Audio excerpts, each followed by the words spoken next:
Welcome, dear subscribers and curious listeners of my channel. Severus Snape is a truly unique figure in the history of Harry Potter. His journey from the hated potions master and Dumbledore's killer to the tragic hero who loved Harry's mother all his life is a story full of contradictions and dark shadows. But the deeper we look into the details, the more uncomfortable questions arise about this character.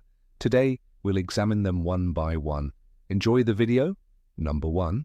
Did Snape really not think about the prophecy? Before overhearing Trelawney's prophecy, Snape was already a Death Eater, yet still harboured feelings for Lily Evans. The prophecy spoke of a boy born at the end of July to parents who had thrice defied Voldemort. Any intelligent wizard could have guessed that Lily and her son perfectly matched this description. But Snape either didn't realise it, or worse, for a few minutes, he forgot his love for Lily and passed the information to the Dark Lord. The cost of this mistake was tragic. Number 2. Why did Dumbledore ignore Snape's bias? Yes, Snape was a master of potions and defense, but he was a terrible teacher. He openly mocked students, especially those from other houses, slashed points from Gryffindor, and showered Slytherin with rewards, even when they were clearly in the wrong. When Hermione was struck by a curse, he merely smirked. He deliberately marked Harry's potions poorly while ignoring his own students' mistakes. The question begs itself, did Dumbledore not see this? Or did he consider favoritism a normal teaching method? Number 3. Why didn't Dumbledore punish Snape over Lupin? After Sirius Black's escape, Snape accidentally let slip that Professor Lupin was a werewolf. Parents erupted in outrage and Lupin was forced to resign. In doing so, Snape removed a valuable teacher out of personal dislike. And what did Dumbledore do? That's right, nothing. Perhaps he scolded Snape behind the scenes, but we never saw it. Number 4. Why didn't Lily's kindness change Snape? Lily and Severus met before Hogwarts, and she was his first true friend. Kind, noble, and brave, she was the complete opposite of the brooding and resentful Snape. Love often drives people to change for the better. Yet even knowing that Lily disapproved of his fascination with the dark arts, Snape never took a single step toward her. He remained the same, bitter and vengeful. Number 5. How did Snape master occlumency? His ability to shield his mind from intrusion was crucial to his role as a double agent. A single hint of doubt from Voldemort, and Snape would have been finished. And yet, we were never told where or how he learned this art.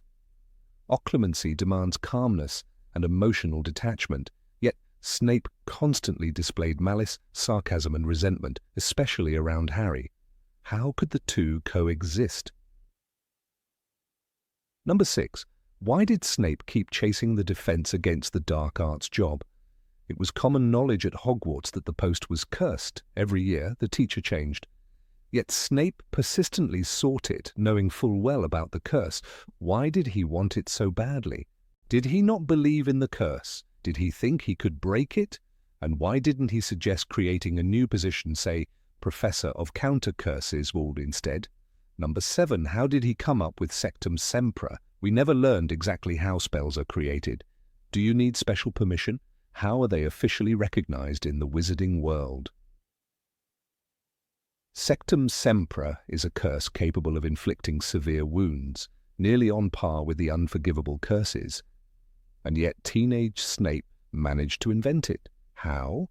Where did he learn to create such dangerous magic? And in his school years, no less. Number 8. Why did Snape bully Neville, knowing he feared him most? Neville Longbottom dreaded potions class more than anything. His hands shook as he measured ingredients, knowing one sarcastic comment from Snape could unravel all his focus. "Longbottom, are you trying to kill us all?" Snape once sneered after a puff of smoke rose from Neville's cauldron. The whole class laughed, and Neville's cheeks burned. It wasn't discipline, it was humiliation. And Snape knew the effect. In 3rd year, when Lupin's boggart revealed that Neville's worst fear was him, Snape smirked instead of showing concern. Neville was not lazy. He stayed after class with Hermione to practice, brewed simple potions at home over the summer, and still returned to face Snape's scorn. A teacher with true skill in mentorship could have guided him past that fear, turning anxiety into progress. Instead, Snape pressed harder, deepening the boy's dread. Years later, Neville would stand up to Voldemort himself, but never because Snape taught him courage. He learned that on his own, in spite of his teacher, not because of him. Number 9. Why did Snape think it was acceptable to read teenagers' minds? During their occlumency lessons, Snape's wand would rise without warning. "Clear your mind," he barked, before plunging into Harry's thoughts. Faces flashed past, Dudley taunting him, the cupboard under the stairs, Sirius laughing by the fire. Harry staggered back, breathless, as Snape's cold voice judged him for every memory. These weren't just training exercises, they were invasions, stripping away moments never meant to be shared. When Harry, driven by anger and curiosity, turned the spell back on Snape, he glimpsed the worst moment of the man's youth, James Potter dangling him upside down, jeers from the crowd. Snape's reaction was explosive. "Get out!" he shouted, his voice shaking.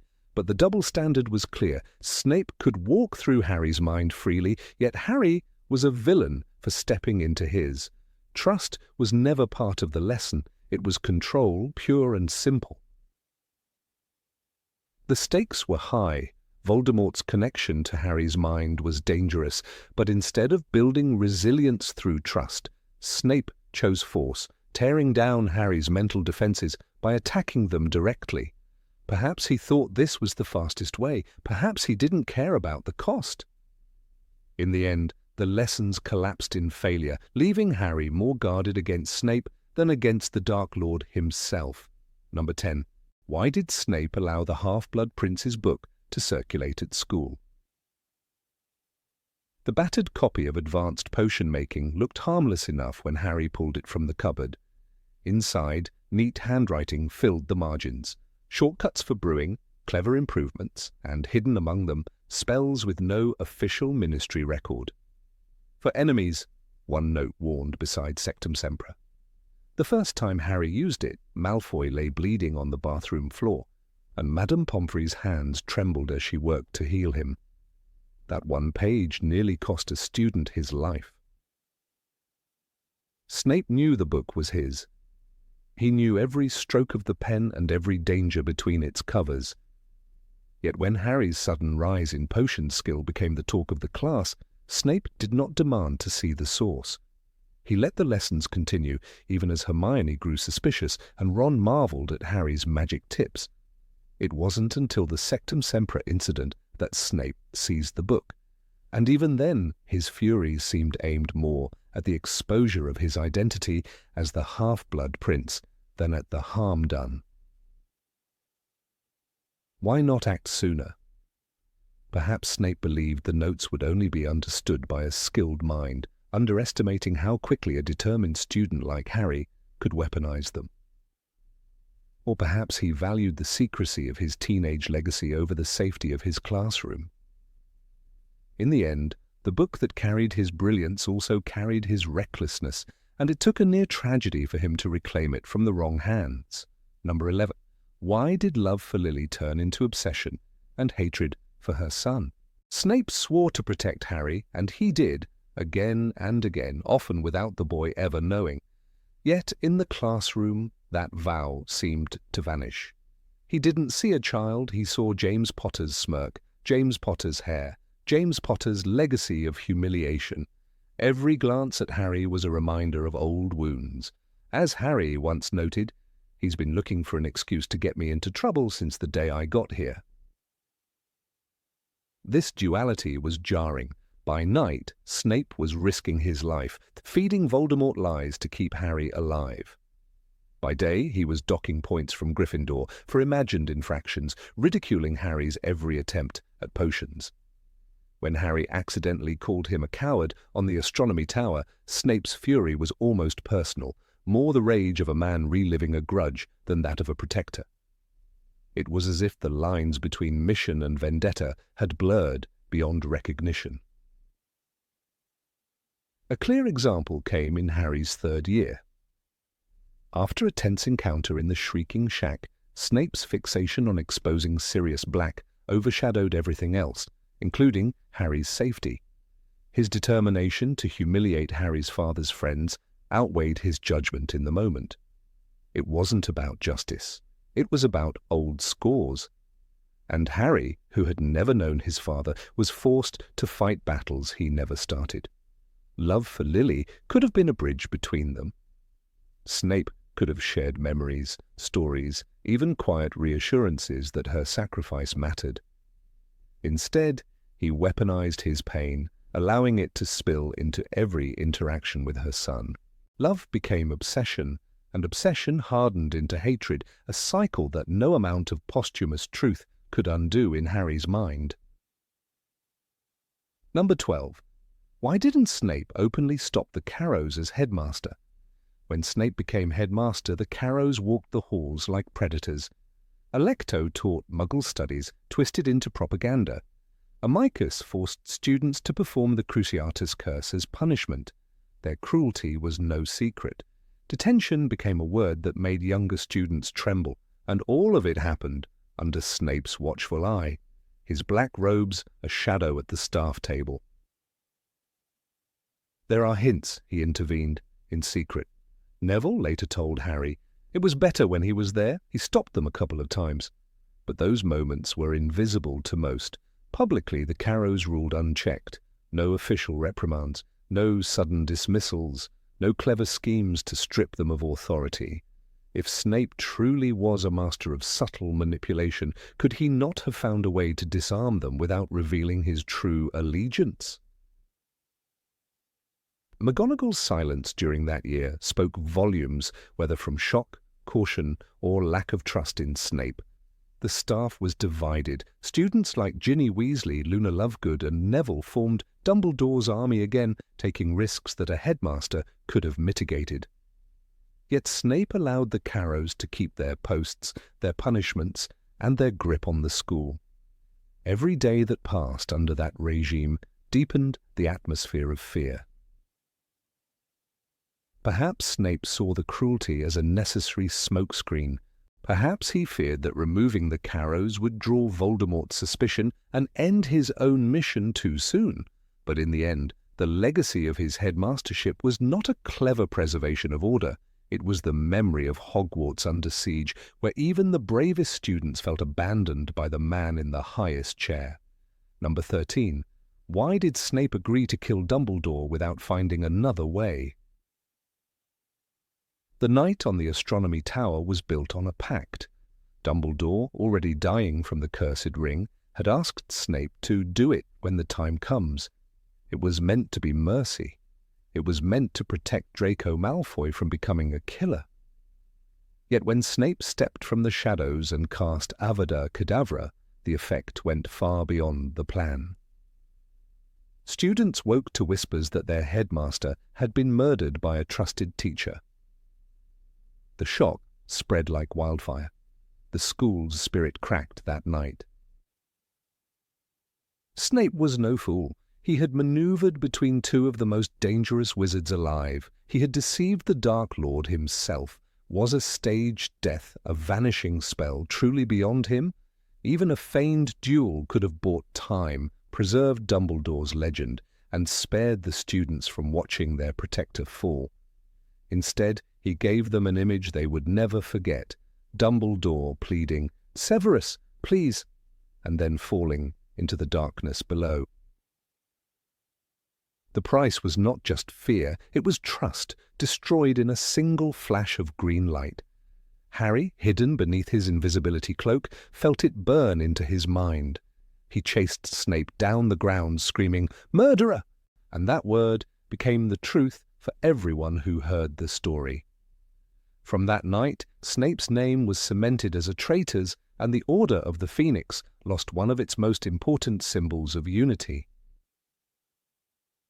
Perhaps Snape believed there was no other way. Perhaps the plan required this precise act to satisfy Voldemort's suspicions, but it is hard to ignore the fact that he chose the most brutal path, the path that shattered the morale of those he had sworn to protect, the path that left even his allies questioning who he really was, and in that choice lies one of the deepest shadows in his story.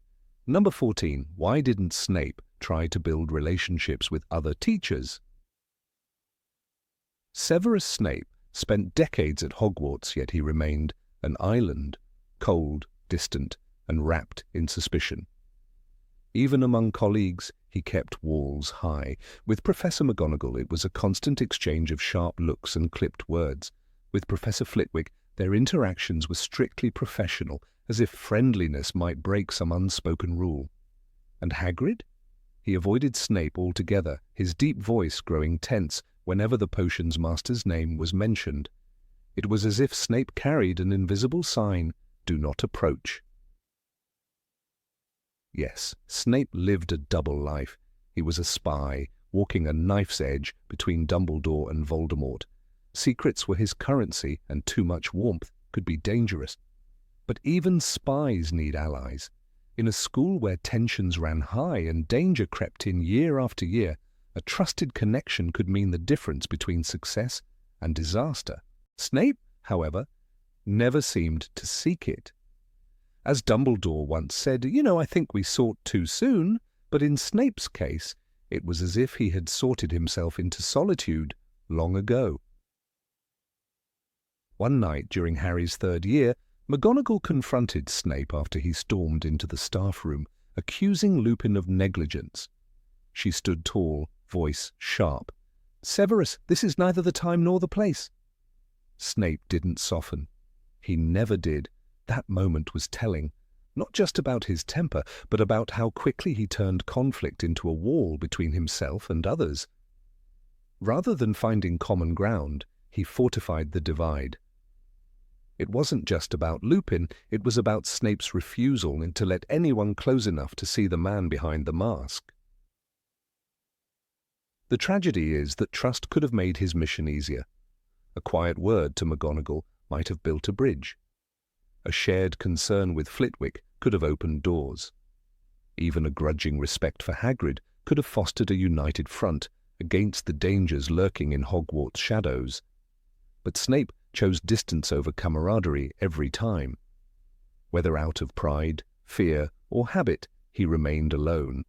And perhaps that was the way he wanted it. Number 15. Why didn't Snape help Harry understand the prophecy?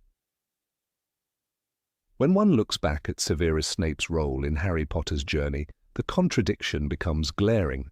Here was a man who had sworn in Dumbledore's office to protect the boy at all costs, whose life's mission became a secret vigil to ensure Harry would survive long enough to face Voldemort. Yet through 6 years at Hogwarts, Snape never once attempted to prepare Harry for the meaning of the prophecy that linked them both to the Dark Lord. This wasn't about telling him everything. Snape was too cautious, too calculating for such a risk, but even in the smallest ways he could have guided Harry toward understanding his role. Instead, the boy moved like a blindfolded soldier on a battlefield, guessing at dangers he could not see, while Snape watched from the shadows, offering only disdain and cryptic contempt. The irony is cruel. Harry had heard the prophecy's wording directly from Dumbledore in Order of the Phoenix, but without context, its meaning remained an enigma. Neither can live while the other survives could have meant many things to a 16-year-old. Was it about a literal duel, a battle of ideologies, a race for survival? Snape, who had delivered the prophecy's partial contents to Voldemort years earlier and who understood the danger of its full revelation, never tried to help Harry interpret it. This omission wasn't harmless. It created space for misunderstanding, and misunderstandings in war are fatal.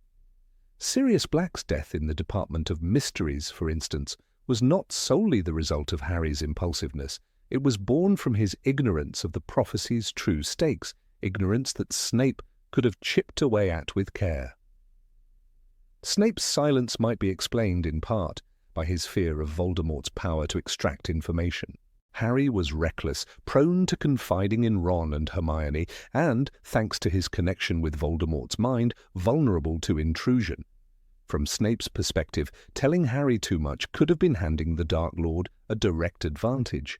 But the man was a master of double meanings, a potions genius skilled at disguising deadly truths in harmless appearances. Could he not have crafted a metaphor, a parable, something that would lodge in Harry's mind without revealing the whole? This was the same professor who could conceal his thoughts from Voldemort himself through occlumency. Surely he could plant seeds in Harry's understanding without giving the enemy a harvest. One scene from Half-Blood Prince lingers as a telling moment. When Harry confronts Snape after Dumbledore's death, hurling curses and fury, Snape snarls, "Don't call me coward." The outburst reveals a man consumed by a personal mission Harry never knew. If Snape had even once framed his antagonism as a test, his cruelty as a rough training for something greater, Harry might have seen him differently. Instead, the boy's image of Snape remained fixed. An enemy within the castle walls, a petty tyrant with a vendetta against James Potter's son. That, hardened over years of insult and humiliation, making Harry less likely to trust, or even listen to, anything Snape might one day have tried to tell him. The cost of that distrust is evident in the events of Order of the Phoenix. When Dumbledore tasked Snape with teaching Harry occlumency, the lessons quickly degenerated into hostility. Harry resisted Snape's methods, partly because of pride, but largely because Snape had given him no reason to believe they shared the same side. If Snape's mission was to keep Harry alive, helping him shield his mind from Voldemort's influence was critical. Yet Snape refused to explain why it mattered so much. Without understanding the stakes, Harry skipped practice, lashed out, and ultimately allowed Voldemort to manipulate his visions, leading him straight to the trap that killed Sirius. A single conversation framed differently could have shifted that trajectory. Perhaps Snape's reluctance came from another, darker place. Protecting Harry was an oath to Dumbledore, born from guilt over Lily's death, not from love for the boy himself.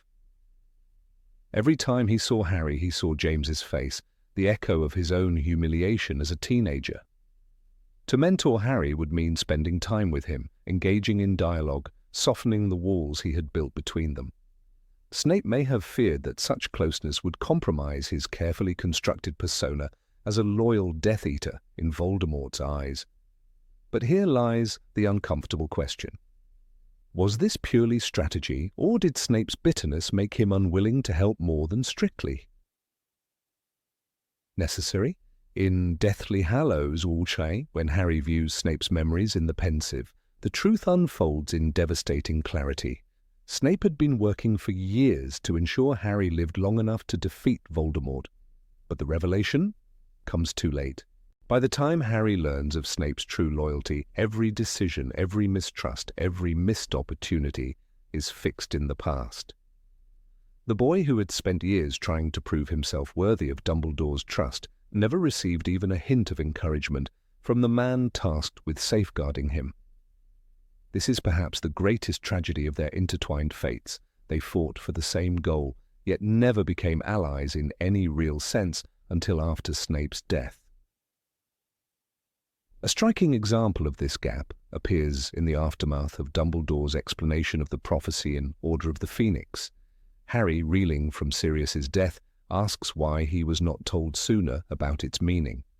Dumbledore admits his mistake, confessing that he wanted to spare Harry the burden until he was older. Yet Snape, who must have known the boy now carried this knowledge, does nothing to support him in processing it. Not even a word to reinforce its significance, to warn him against certain courses of action, to guide his thinking toward what neither can live while the other survives, truly meant in practice. Number 16. Why didn't Snape act against Draco when he knew about his mission? The year was steeped in shadows long before the tragedy atop the Astronomy Tower. Severus Snape knew from the very first days of term in Harry Potter and the Half-Blood Prince that Draco Malfoy carried a burden no 16-year-old should bear.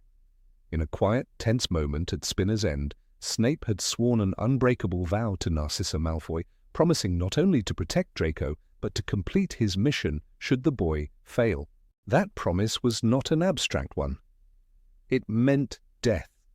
Death for Albus Dumbledore, a man who trusted Snape implicitly.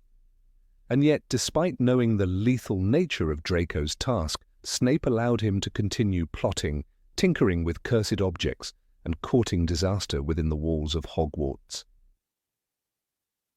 This is where the uncomfortable question rises. Why did Snape, the calculating master of subterfuge, not neutralize Draco's mission earlier, sparing him the danger and the moral cost? The events were not hidden in shadow for Snape. He saw Draco's gradual withdrawal from friends, his furtive disappearances, his increasingly gaunt face. The boy was not just burdened, he was drowning. Draco's attempts were far from harmless adolescent mischief. In one incident, he smuggled into Hogwarts a cursed opal necklace meant to kill, which found its way into the hands of Katie Bell. She was left writhing in pain, eyes glazed, screaming as if in the grip of some nightmare. Her eyes rolled up to the whites, her mouth open in a silent scream, the book tells us, and Snape, ever aware of Hogwarts as undercurrents, must have pieced together the hand behind it. Yet nothing was done to halt Draco's path. He remained free to try again. It was not the only attempt. A poisoned bottle of mead intended for Dumbledore found its way to Slughorn's office, only to nearly kill Ron Weasley. The mead had been a gift from Rosmerta, who was in fact under Draco's imperious curse. This was not petty mischief. This was a schoolboy orchestrating complex assassination plots involving the manipulation of adults, the use of deadly curses, and the trafficking of dark artifacts. Snape, a man skilled enough to brew Veritaserum or to craft a cover story at will, could have ended Draco's involvement at any stage. He could have contrived to remove him from Hogwarts entirely, feigning illness, exile, or some disciplinary pretext. Instead, Draco was allowed to operate in the open shadows, honing methods that were as dangerous to others as they were to himself. From a purely tactical perspective, Snape's inaction seems out of character. The man who meticulously planned his double life could not be accused of impulsivity. He thrived on control, manipulating events to his advantage. Yet here, control seemed abandoned. One explanation could lie in the delicate balance of his own cover. If he had moved too obviously against Draco, the Dark Lord might have suspected treachery. Voldemort's orders were not merely tasks, they were tests of loyalty. Protecting Draco without appearing to do so required a careful dance, one that might have demanded Snape to look the other way even when the cost was high. But this reasoning falters when faced with the reality that Snape had opportunities to intervene without alerting Voldemort, such as subtly sabotaging Draco's cursed items or ensuring they never reached their targets. The risk to the student body was not hypothetical. The necklace that cursed Katie could have killed her outright. The poisoned mead could have ended Ron's life in seconds. These were not acceptable risks in a controlled environment. Dumbledore trusted Snape to keep Hogwarts safe, and yet, for much of that year, safety was a fiction. The castle had become a place where a teenager under unbearable pressure was experimenting with murder, using the other students as collateral damage. The ethical cost of letting this play out is staggering, particularly for a man who claimed to be acting out of protection. There is also the matter of the boy himself. Draco's moral compass was not immune to strain. By the time of their fateful meeting in the astronomy tower, he was pale, trembling, his voice unsteady as he aimed his wand at Dumbledore. "I've got to do it! He'll kill me!" he confessed, the mask of arrogance gone. Snape had to have known that every failed attempt deepened Draco's desperation. Allowing him to continue was allowing him to live in a constant state of fear and moral erosion. The psychological harm alone was immense, and yet Snape, who himself had been groomed into darkness at a young age, did not spare him from walking that path. A more cynical interpretation is that Snape needed Draco's visible struggle to maintain his own position. So long as Draco's mission remained active, Snape's final act, the killing of Dumbledore, would be seen by Voldemort and the Death Eaters as the fulfillment of the unbreakable vow. If he had removed Draco from the equation prematurely, Voldemort might have assigned the task to someone else, robbing Snape of the chance to control the manner and timing of Dumbledore's death. In this light, letting Draco fumble with cursed objects was not neglect, but a calculated allowance, ensuring that the boy's mission remained credible until the endgame. Yet such a calculation came at terrible cost. Hogwarts saw two near-fatal incidents, the emotional breakdown of a student and the corrosion of whatever innocence Draco had left. Snape, more than anyone, understood the irreversible damage that comes when young people are forced into acts of cruelty. He had been there himself, swept into dark choices that would brand his life forever.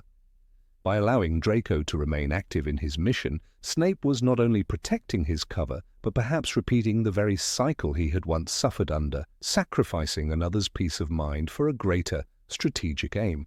Number 17. Why did Snape humiliate Ron and Hermione while protecting Harry? Severus Snape's role in Harry Potter's life was always tangled in layers of secrecy, bitterness, and reluctant protection. His position as a double agent demanded a performance convincing enough to fool Voldemort and the Death Eaters. But while his harshness toward Harry could be partially justified as part of this facade, the treatment of Harry's closest friends, Hermione Granger and Ron Weasley, presents a more uncomfortable question. Why did a man who had sworn to protect the boy who lived feel the need to undermine the very people who supported him? This wasn't a rare occurrence or an isolated misjudgment, it was a consistent pattern, stretching from their first year to the very end. It becomes even more curious when one considers that supporting Harry's allies would have strengthened his defenses, both emotionally and academically, against the dangers ahead. From the very first potions lesson in Harry Potter and the Philosopher's Stone, Snape's bias was evident. He did not simply correct Hermione for raising her hand too eagerly or Ron for failing to answer. He seized these moments as opportunities for humiliation. When Hermione correctly answered his question about monkshood and wolfsbane, he didn't commend her knowledge. Instead, he cut her down with a cold remark. "Sit down. Then why are you answering questions I haven't asked?" It wasn't just dismissive, it was meant to diminish her in front of the class, for a first-year student desperate to prove herself. This kind of ridicule from a professor carried lasting weight. And it set a tone. If Hermione, the most prepared and disciplined student in their year, could be mocked so openly, then no one in Gryffindor could expect fairness. Ron's treatment was even more personal in its sting. Ron was not an exceptional student, nor did he seek the spotlight, but Snape rarely missed a chance to highlight his inadequacies. In Harry Potter and the Chamber of Secrets, when Ron's wand malfunctioned during a dueling practice and backfired on him, Snape's sneer was immediate and merciless. He didn't see a student struggling with faulty equipment, he saw an opportunity to humiliate him in front of peers. This was not a calculated attempt to keep up the mask of a harsh teacher, it was personal derision sharpened. By Snape's disdain for the Weasley family, whose poverty and Gryffindor loyalty clashed with his own prejudices. The deeper question is whether these interactions were part of some grander strategy to isolate Harry, or if they were simply expressions of Snape's grudges. If Snape's primary mission was Harry's protection, maintaining the morale of the trio would have been strategically sound. Hermione's intellect and resourcefulness saved Harry's life on multiple occasions, from solving the riddle of the potions in their first year to preparing Polyjuice Potion in Chamber of Secrets. Ron's loyalty and instinctive courage were just as vital. Undermining their confidence not only weakened them, but risked weakening Harry's support network. In this light, Snape's actions seem less like the work of a calculating protector, and more like the venting of long-held bitterness, the kind that could override even a sworn oath. It is impossible to ignore the echoes of Snape's own youth in his behavior toward the trio. He had once been the target of James Potter's bullying, with Sirius Black joining in the torment. The resemblance between young James and Harry was a constant thorn, and perhaps Hermione's studiousness and Ron's easy camaraderie with Harry triggered old resentments. To Snape, they might have represented an echo of the friends he never had, mocking him with their very existence. This emotional lens could explain his harshness, but it does not excuse it. Personal wounds, however deep, should not justify the consistent belittling of children under his care. One of the most striking examples of this dynamic came in Harry Potter and the Prisoner of Azkaban, when Snape deducted points from Hermione for showing off after she offered to answer a question. She wasn't interrupting or misbehaving, she was excelling. This was a moment when Snape could have encouraged her or at least remained neutral, but he instead reinforced the idea that her efforts would only lead to public embarrassment. That kind of psychological pressure can plant seeds of doubt even in the most confident students. For a teacher, it's a misuse of power. For someone supposedly invested in Harry's success, it's counterproductive. Snape's cruelty reached its most biting form during Harry Potter and the Order of the Phoenix.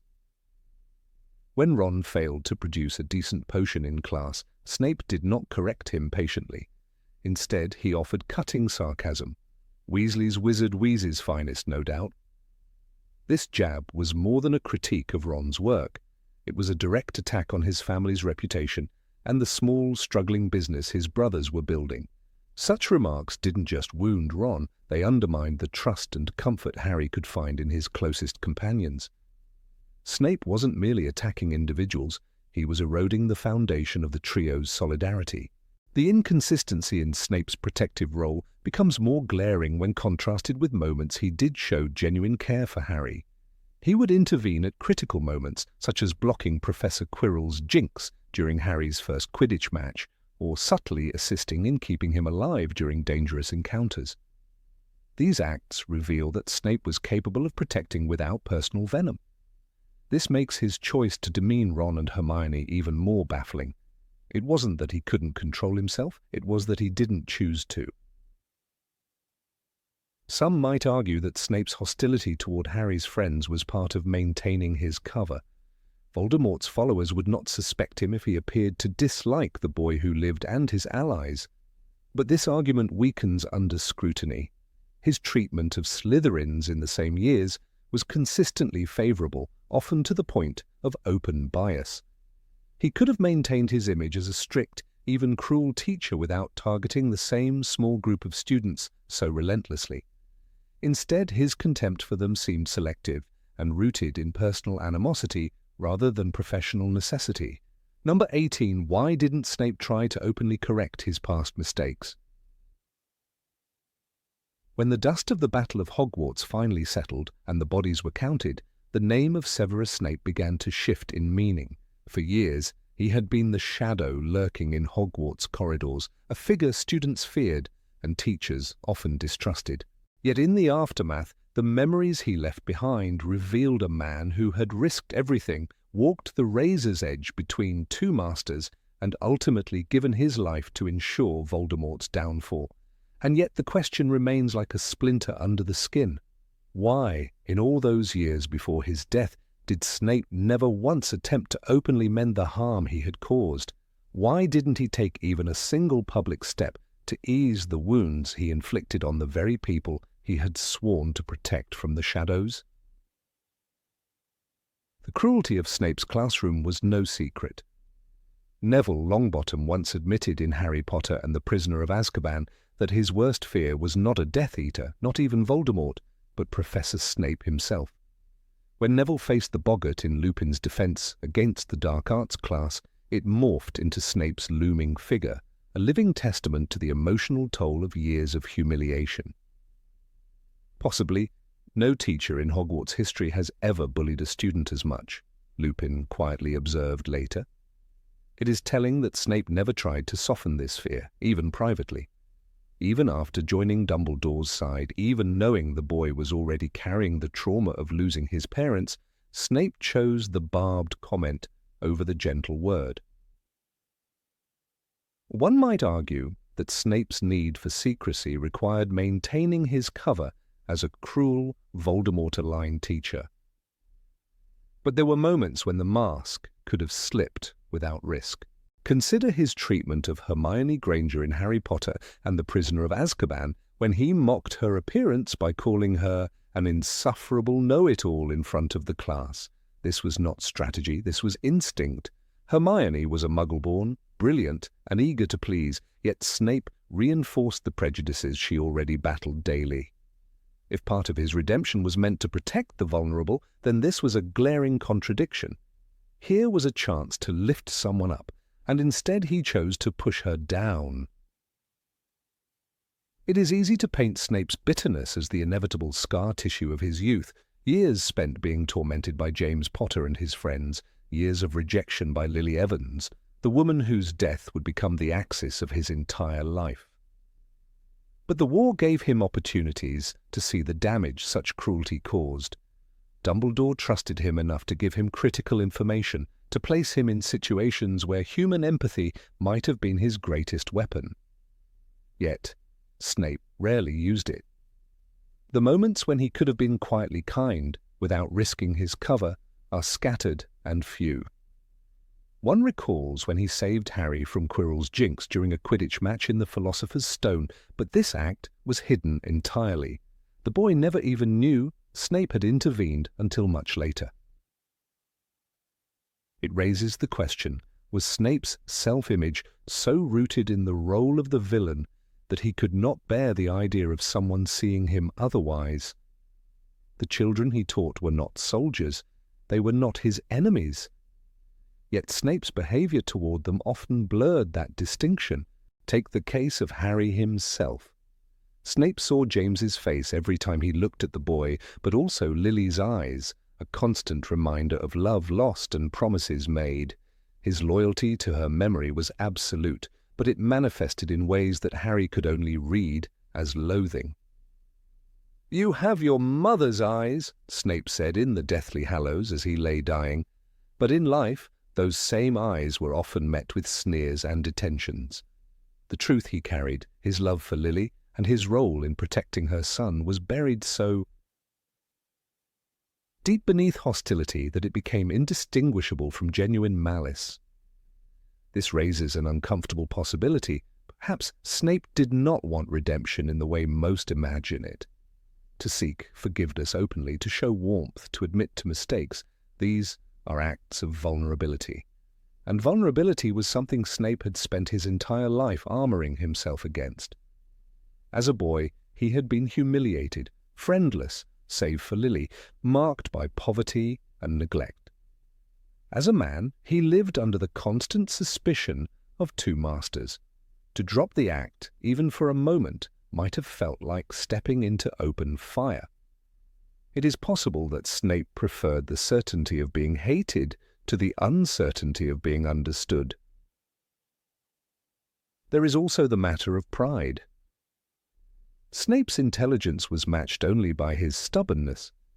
He could brew the most complex potions in existence, decipher the darkest of magic, and play both sides in a war without faltering. But to admit fault, especially to people he considered his intellectual inferiors, may have felt intolerable.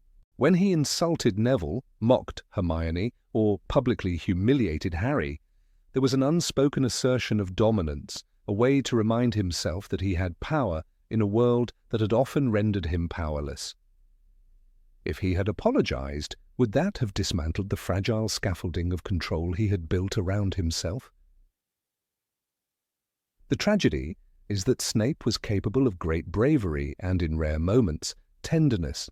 His care for Draco Malfoy in The Half-Blood Prince was genuine, though disguised as obligation. He made the unbreakable vow to protect Draco and Narcissa, not for personal gain, but because he knew the boy was in mortal danger. And yet, even in this, he maintained the facade of self-interest, ensuring no one could accuse him of compassion. It was as though Snape believed that any crack in his armor would be exploited until he was undone. Perhaps the deepest irony is that Snape, a man defined by secrecy, left behind memories that revealed everything. Only in death did his true intentions become known, how he had begged Dumbledore to keep Lily safe, how he had risked exposure to pass on critical information, how every insult hurled at Harry was in service of a greater plan. But those revelations came too late for anyone to confront him, too late for the students he belittled to hear an apology from his own lips. In the Deathly Hallows, when Harry tells Voldemort Snape was Dumbledore's, it is a statement built on posthumous knowledge, not lived experience. There is a scene in the Order of the Phoenix that lingers as a symbolic example. During occlumency lessons, Snape tells Harry, "Control your emotions, discipline your mind." These are the words of a man who has survived by suppression, by locking away anything that could betray him. It is no wonder, then, that he never sought open reconciliation. Doing so would have meant unlocking the very doors he had spent decades fortifying. The ability to admit pain was as foreign to him as casting a Patronus was to a Death Eater. Except in his case, the Patronus was his pain, forever frozen in the shape of a silver dough. Even so, one cannot help but think of the difference it might have made. If Snape had offered a moment of kindness to Neville, perhaps the boy's fear would have loosened its grip. If he had acknowledged Hermione's brilliance instead of mocking it, she might have seen him as more than a bitter relic of Slytherin pride. If he had told Harry, even once, "I promised your mother I would protect you," then perhaps their relationship would not have been defined solely by mistrust and resentment. These were not impossibilities. They were choices he never made. Some may argue that Snape's harshness forged resilience in those he targeted. Indeed, Neville grew into a leader, Hermione into a formidable witch, and Harry into the man who would walk willingly into death to save his friends. But this does not erase the harm. Strength built through cruelty is a dangerous foundation. It risks teaching that respect must be earned through fear. Snape, perhaps unconsciously, perpetuated the very dynamics that had once victimized him. In the end, the question of why Snape never openly tried to undo his wrongs may come down to identity. The role of the villain had become his shield, his refuge. Stripped of it, he would have been just a man who had loved and lost, who had made terrible choices, and who bore the weight of consequences too heavy for one life. To be seen without the armor might have been more terrifying to him than Voldemort himself. And so he clung to the mask, even when it suffocated him. The tragedy of Severus Snape is not only that he died misunderstood, but that he lived that way by choice. His redemption was real, his sacrifice undeniable, but the warmth that could have accompanied it was locked away behind walls he never let crumble. In the pages of the book, his final acts are noble. In the corridors of Hogwarts memory, however, they are haunted by the silence of apologies never spoken, and by the uneasy truth that some shadows choose not to step into the light, even when the war is over. Number 19. Why didn't Snape stop Slytherins from bullying others? Draco Malfoy strutted through the corridors of Hogwarts like a peacock in emerald and silver, his chin always slightly lifted, his eyes gleaming with mischief or malice, depending on the day. Behind him trailed Vincent Crabbe and Gregory Goyle, two hulking shadows who obeyed every nod of his head. They laughed loudly, mocked openly, and targeted their victims with an unshakable confidence that nothing and no one would stop them. This was not an illusion. They had the quiet, invisible shield of their head of house, Severus Snape. He never had to say the words out loud, never had to tell them they were safe from punishment. The truth was written in the way his eyes slid past their cruelty, as if it were nothing more than a faint breeze in the dungeons. In Harry Potter and the Chamber of Secrets, Harry describes a moment when Malfoy insulted Hermione, calling her a filthy little mudblood in the middle of the corridor. The insult cut through the air like a knife, freezing the other students in shock. But Snape's reaction was not that of a man defending the dignity of a young student from hate speech. He simply raised an eyebrow, and instead of reprimanding Malfoy, he allowed the moment to pass without consequence.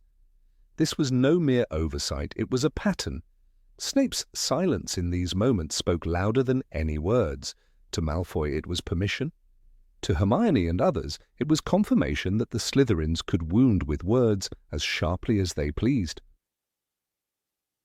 It's tempting to argue that Snape, a double agent walking a razor-thin line between loyalty to Dumbledore and feigned allegiance to Voldemort, needed to protect his Slytherins to maintain his cover. Yet the cruelty of schoolchildren was hardly a threat to his secret missions. A quiet warning to Malfoy, given in the privacy of the common room, could have tempered the public humiliations. But there is no indication that Snape ever made such efforts. Instead, he often seemed to encourage the rivalries, rewarding his own house with favoritism so blatant it bordered on parody. 10 points from Gryffindor, he would snap for the smallest imagined offence, while the Slytherins sat smirking. The Quidditch pitch offered another stage for Snape's bias.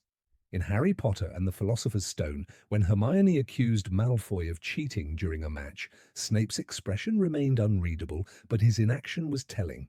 He was far more interested in catching Harry for a broomstick that might have been cursed than in addressing the blatant elbowing and fouls committed by the Slytherin team. The message was crystal clear. On Snape's watch, the rules were flexible, and their application depended entirely on the colour of your house scarf. What made this favoritism even more jarring was Snape's personal history. He too had been a victim of bullying, relentlessly tormented by James Potter and Sirius Black during their school years.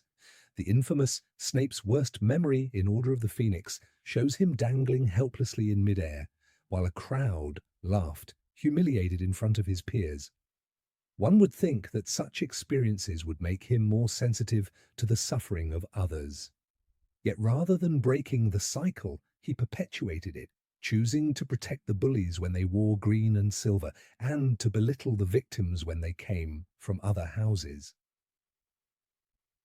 The cruelty wasn't always as blatant as an insult in the hallway or a shove in the corridor. Sometimes it was subtle. A smirk when Neville Longbottom's potion melted into sludge. A slow applause when Malfoy managed a particularly cutting remark at Harry's expense. In Prisoner of Azkaban, Snape called Neville an idiot boy in front of the entire class, knowing full well the kind of social ammunition it gave the Slytherins. The hierarchy of the school's social world was reinforced in those moments, and Snape was not a neutral observer, he was a participant. Some have argued that Snape saw discipline as Dumbledore's responsibility, or that he didn't wish to undermine the natural rivalries that defined Hogwarts' inter-house dynamics. But there is a difference between rivalry and cruelty. The Triwizard Tournament in Goblet of Fire revealed just how toxic those rivalries could become when unchecked. After Harry's name emerged from the goblet, Malfoy and the Slytherins distributed Potter Stinks badges, laughing as they flashed in the corridors.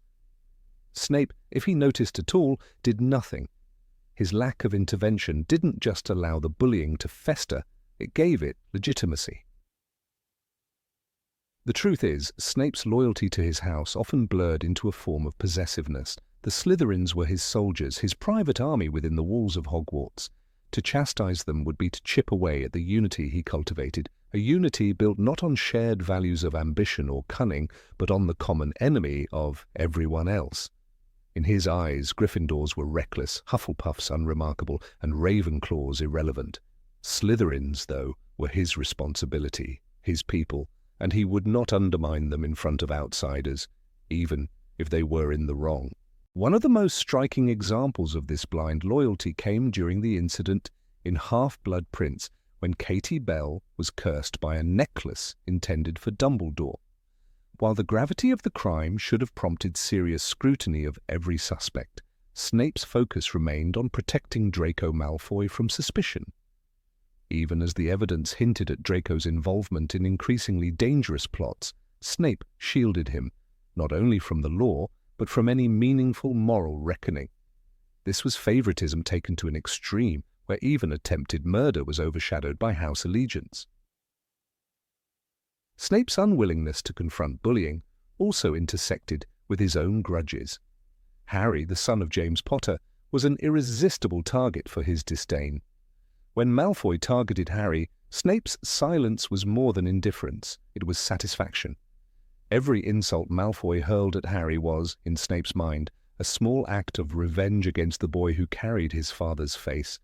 This personal vendetta warped his sense of fairness, making him an unreliable guardian for the children under his care. Tragedy lies in the missed opportunity. Snape had the intelligence, the cunning, and the authority to shape his Slytherins into something more than schoolyard tyrants. He could have fostered ambition without cruelty, loyalty without exclusion, and cunning without malice.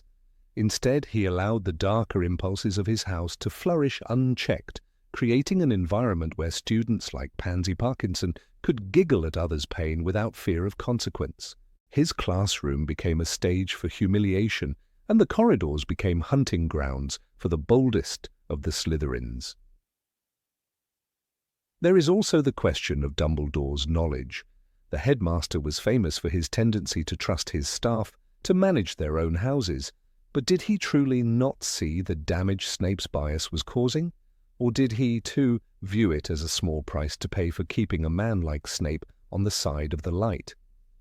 If the latter is true, then the inaction wasn't Snape's alone, it was systemic.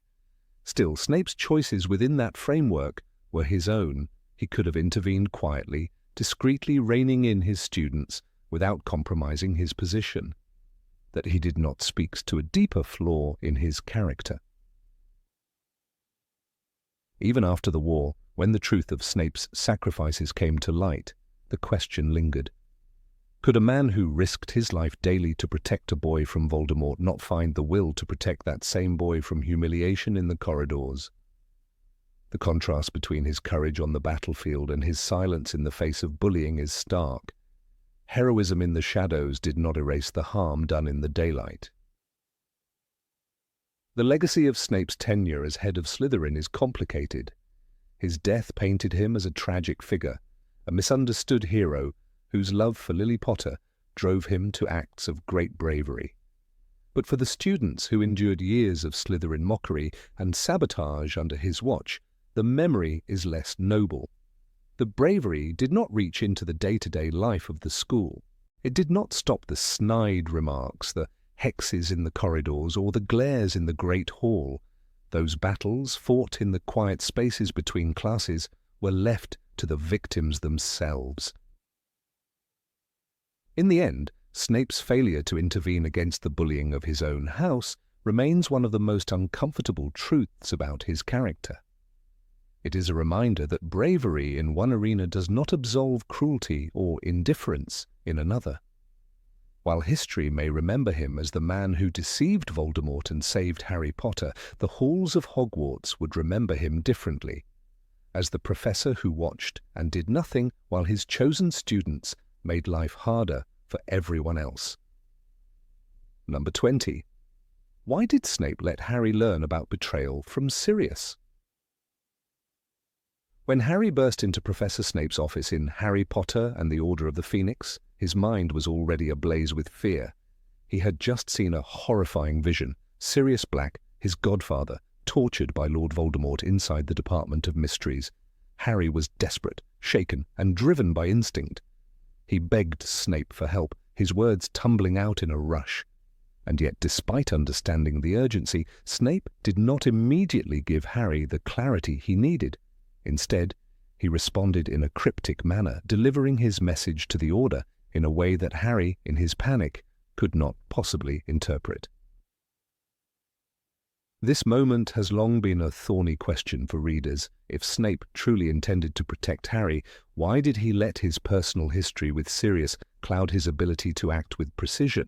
The memory of that scene burns sharply in the mind because it was not an absence of opportunity that failed Harry, but a failure in communication.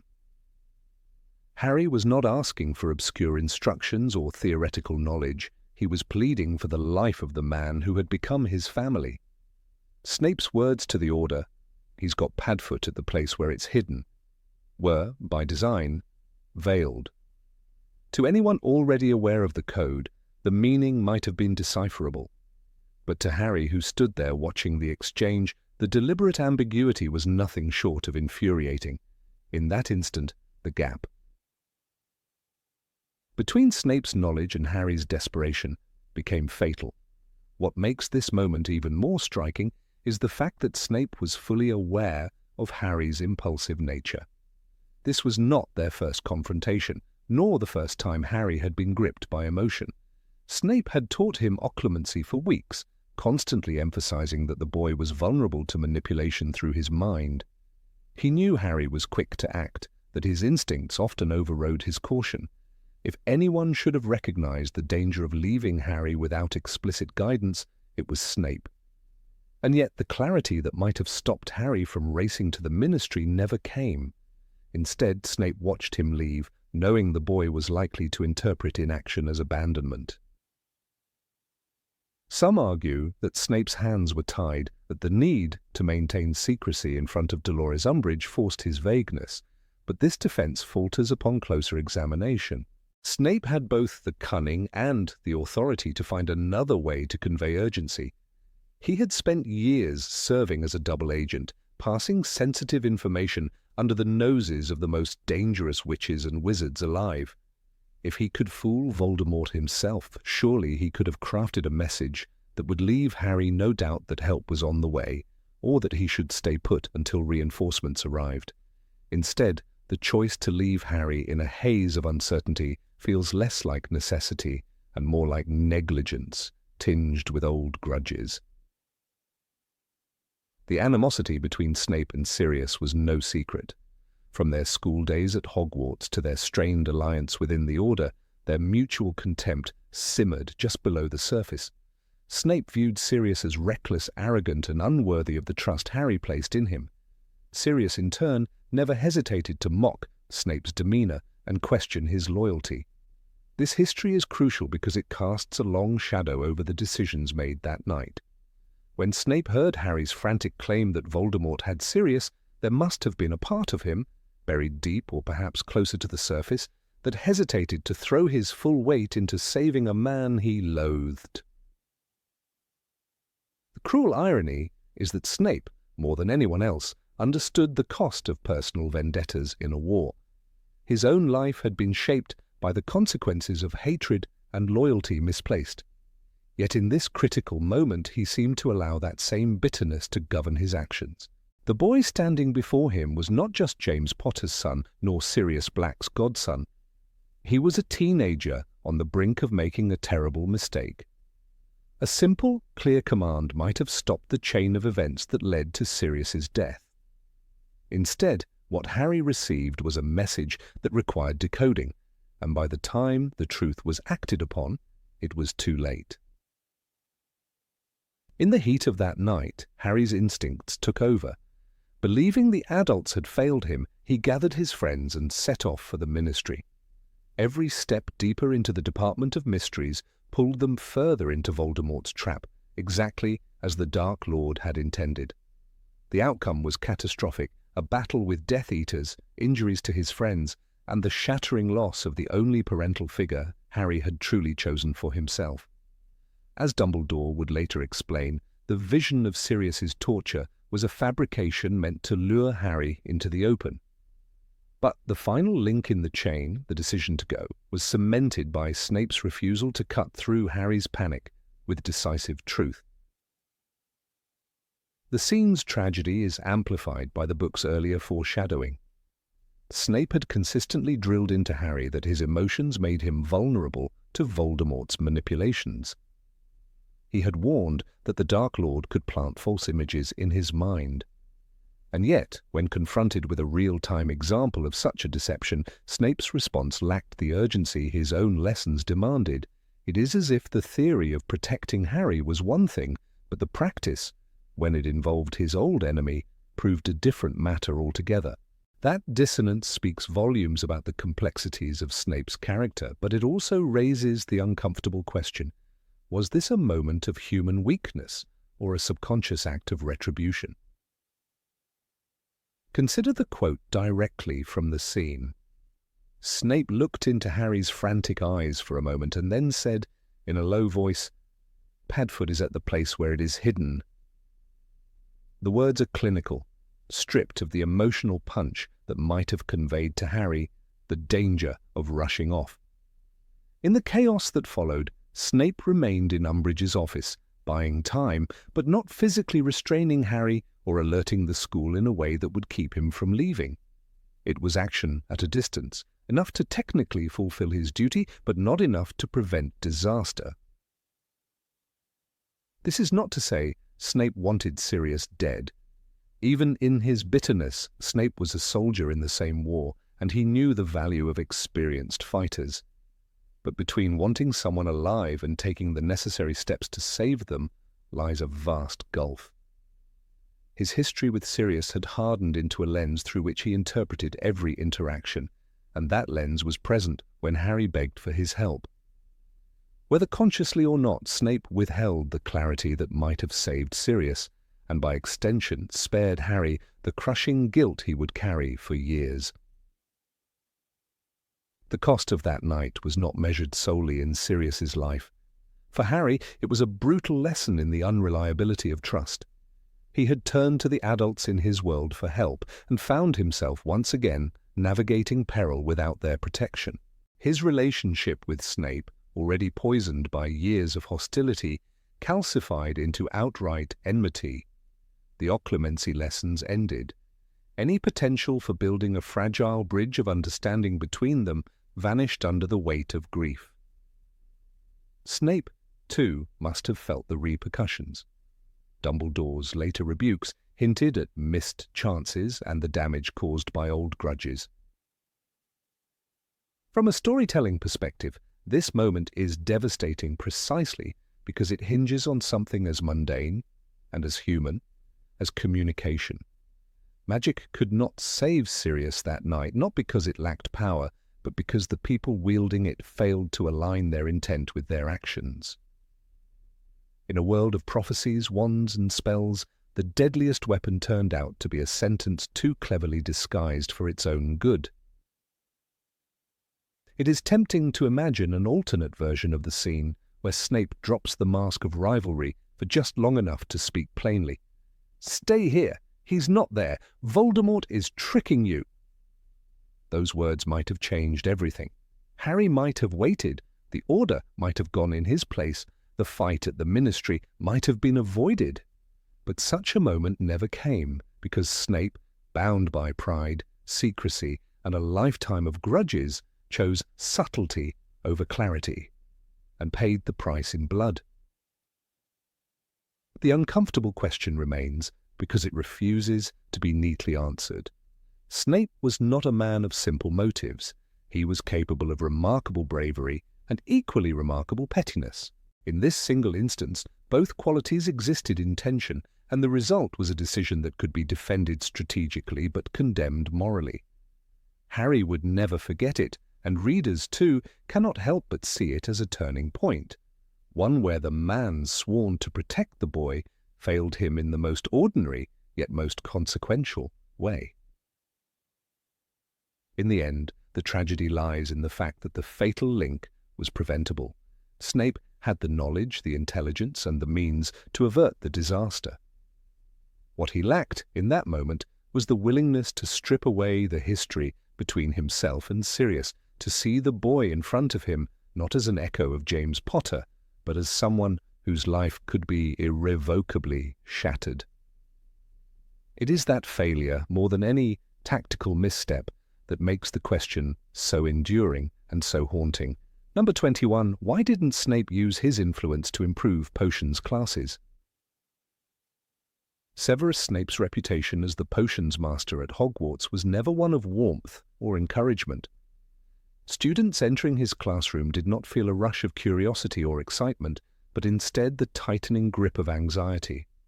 The long wooden tables, the flickering candlelight, and the rows of bubbling cauldrons could have been the setting for a place of discovery. Instead, the air was thick with tension. The man behind the desk, tall, robed in black, and armed with an icy stare, seemed less like a teacher and more like a silent executioner waiting for the first mistake.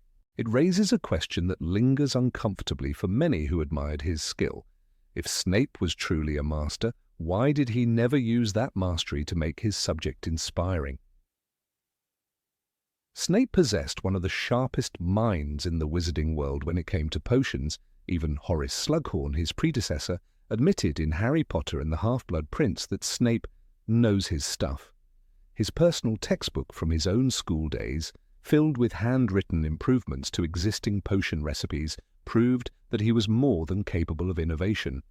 In Harry's 6th year, using Snape's notes in the old advanced potion-making book, he was able to outperform even Hermione Granger, a student known for her relentless academic discipline.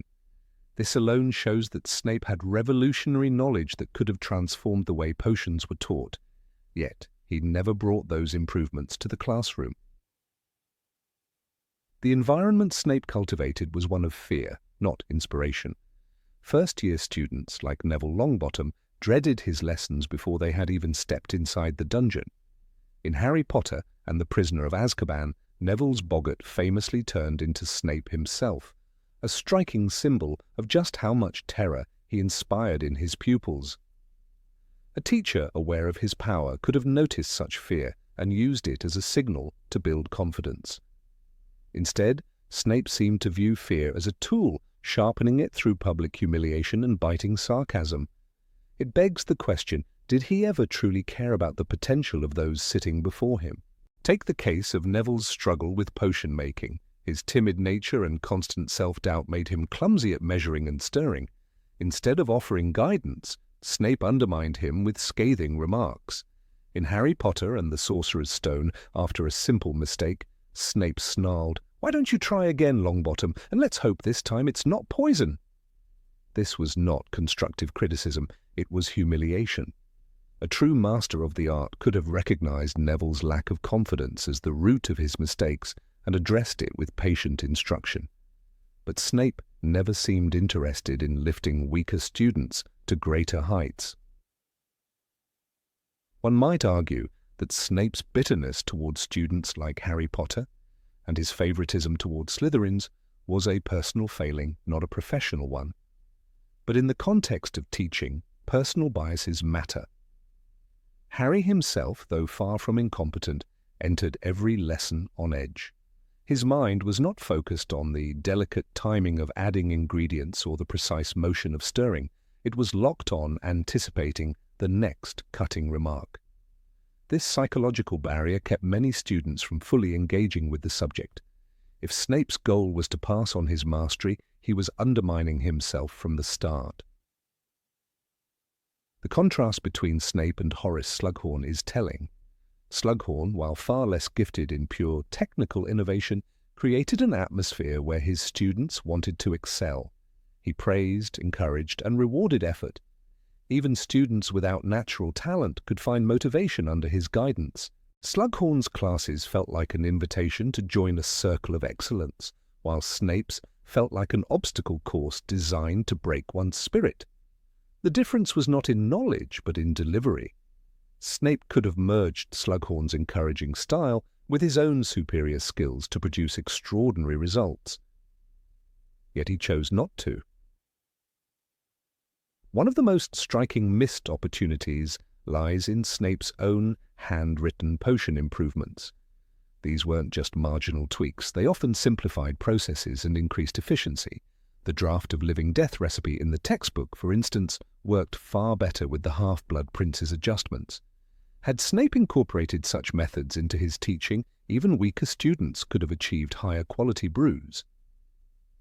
But he kept these secrets locked away, as though the act of sharing them would somehow diminish his own power.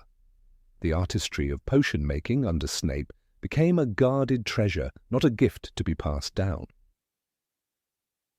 It is possible that Snape's unwillingness to inspire came from a deep mistrust of others. His own school years, marred by bullying and humiliation at the hands of James Potter and Sirius Black, may have taught him to guard his knowledge as a shield. If he viewed every student as a potential rival or enemy, sharing the depths of his expertise might have felt like arming them against himself. But this defensive posture came at a cost, the erosion of what teaching is meant to be. In this light, Snape's classroom was less about developing future potion masters and more about ensuring no one ever outshone him. The consequences of this approach extended beyond the emotional toll on students. Potions, in the wizarding world, are a vital practical skill. From antidotes to healing draughts, they can mean the difference between life and death. A poorly taught class leaves gaps in knowledge that could prove dangerous in real-world situations. Imagine if Harry, Ron, or Hermione had faced a crisis requiring a complex potion they'd been too nervous to master in school. In a sense, Snape's methods risked producing graduates who were underprepared in a critical area of magical education.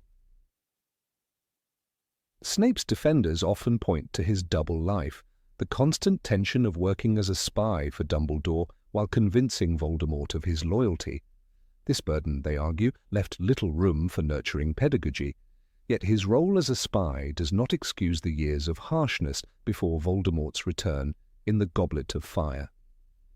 Even in times of relative peace, Snape showed no interest in reimagining his classroom as a space of creative exploration. His bitterness seemed constant, unaffected by the changing political climate. There's a tragic irony in the fact that Snape's private life revealed a man capable of deep, enduring love. His devotion to Lily Potter was the most profound force in his life. Love, however, never spilled into his teaching. Instead, his lessons carried the sharp edge of his resentment, perhaps because Lily's death had been tied so closely to his past at Hogwarts. The dungeons may have been, for him, a constant reminder of everything he had lost. But if anything, such a loss could have driven him to ensure that his students, Lily's son included, experienced something better. Consider the idea of mentorship. True masters in any field often leave behind not just works of their own, but protégés who carry their vision forward. Dumbledore nurtured students like Harry and even encouraged brilliance in those who disagreed with him, such as Tom Riddle. McGonagall inspired loyalty and respect through firm but fair discipline. Snape, on the other hand, left no legacy of students eager to follow in his footsteps.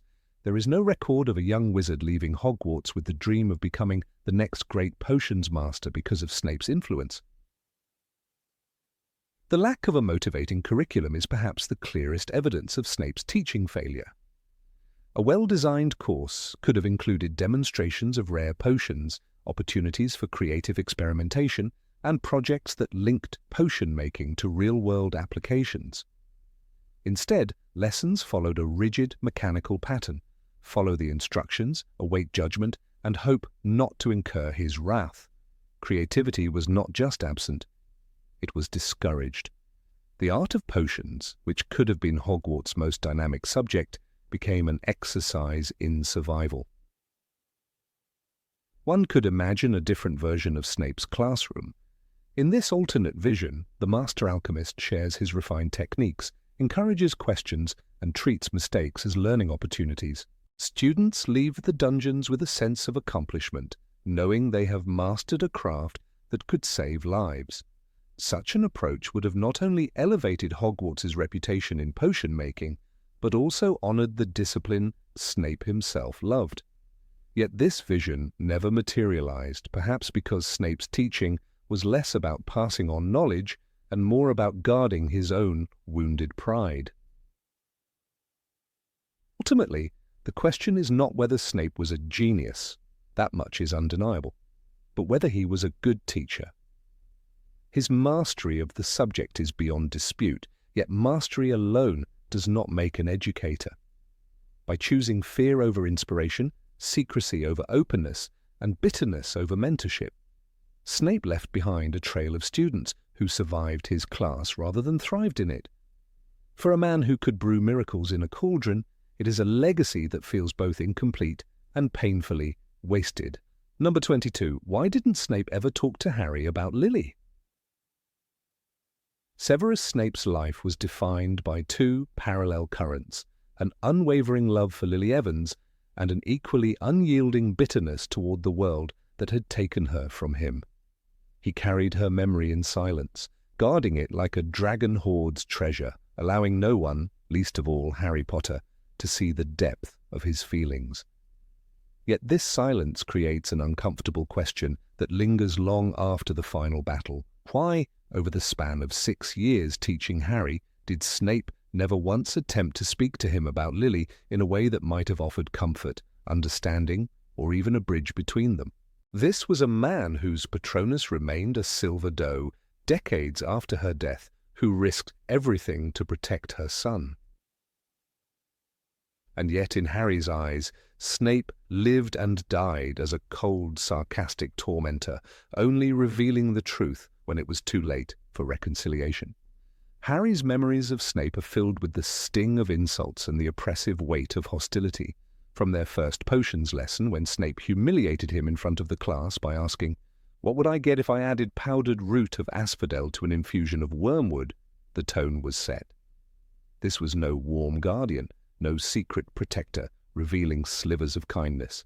The boy who had never known his parents was given nothing but disdain from the man who had loved his mother more deeply than anyone else in the world. That absence of words, that withholding of even the smallest kindness, shaped Harry's entire perception of him. In Harry Potter and the Deathly Hallows, when Harry views Snape's memories in the pensive, the revelation of his love for Lily comes as a shock, not because it is unbelievable, but because Snape had so effectively concealed it for years. These memories are filled with scenes of a young Severus watching Lily by the riverbank, showing her magic, defending her from bullies, and even pleading with Dumbledore for her safety when Voldemort marked her family for death. For Harry, who had built an image of Snape as an embittered enemy, the discovery that this same man had once been Lily's closest friend is staggering. It is also a moment tinged with tragedy. This understanding comes at the moment of Snape's death, when all chances for a living dialogue are gone.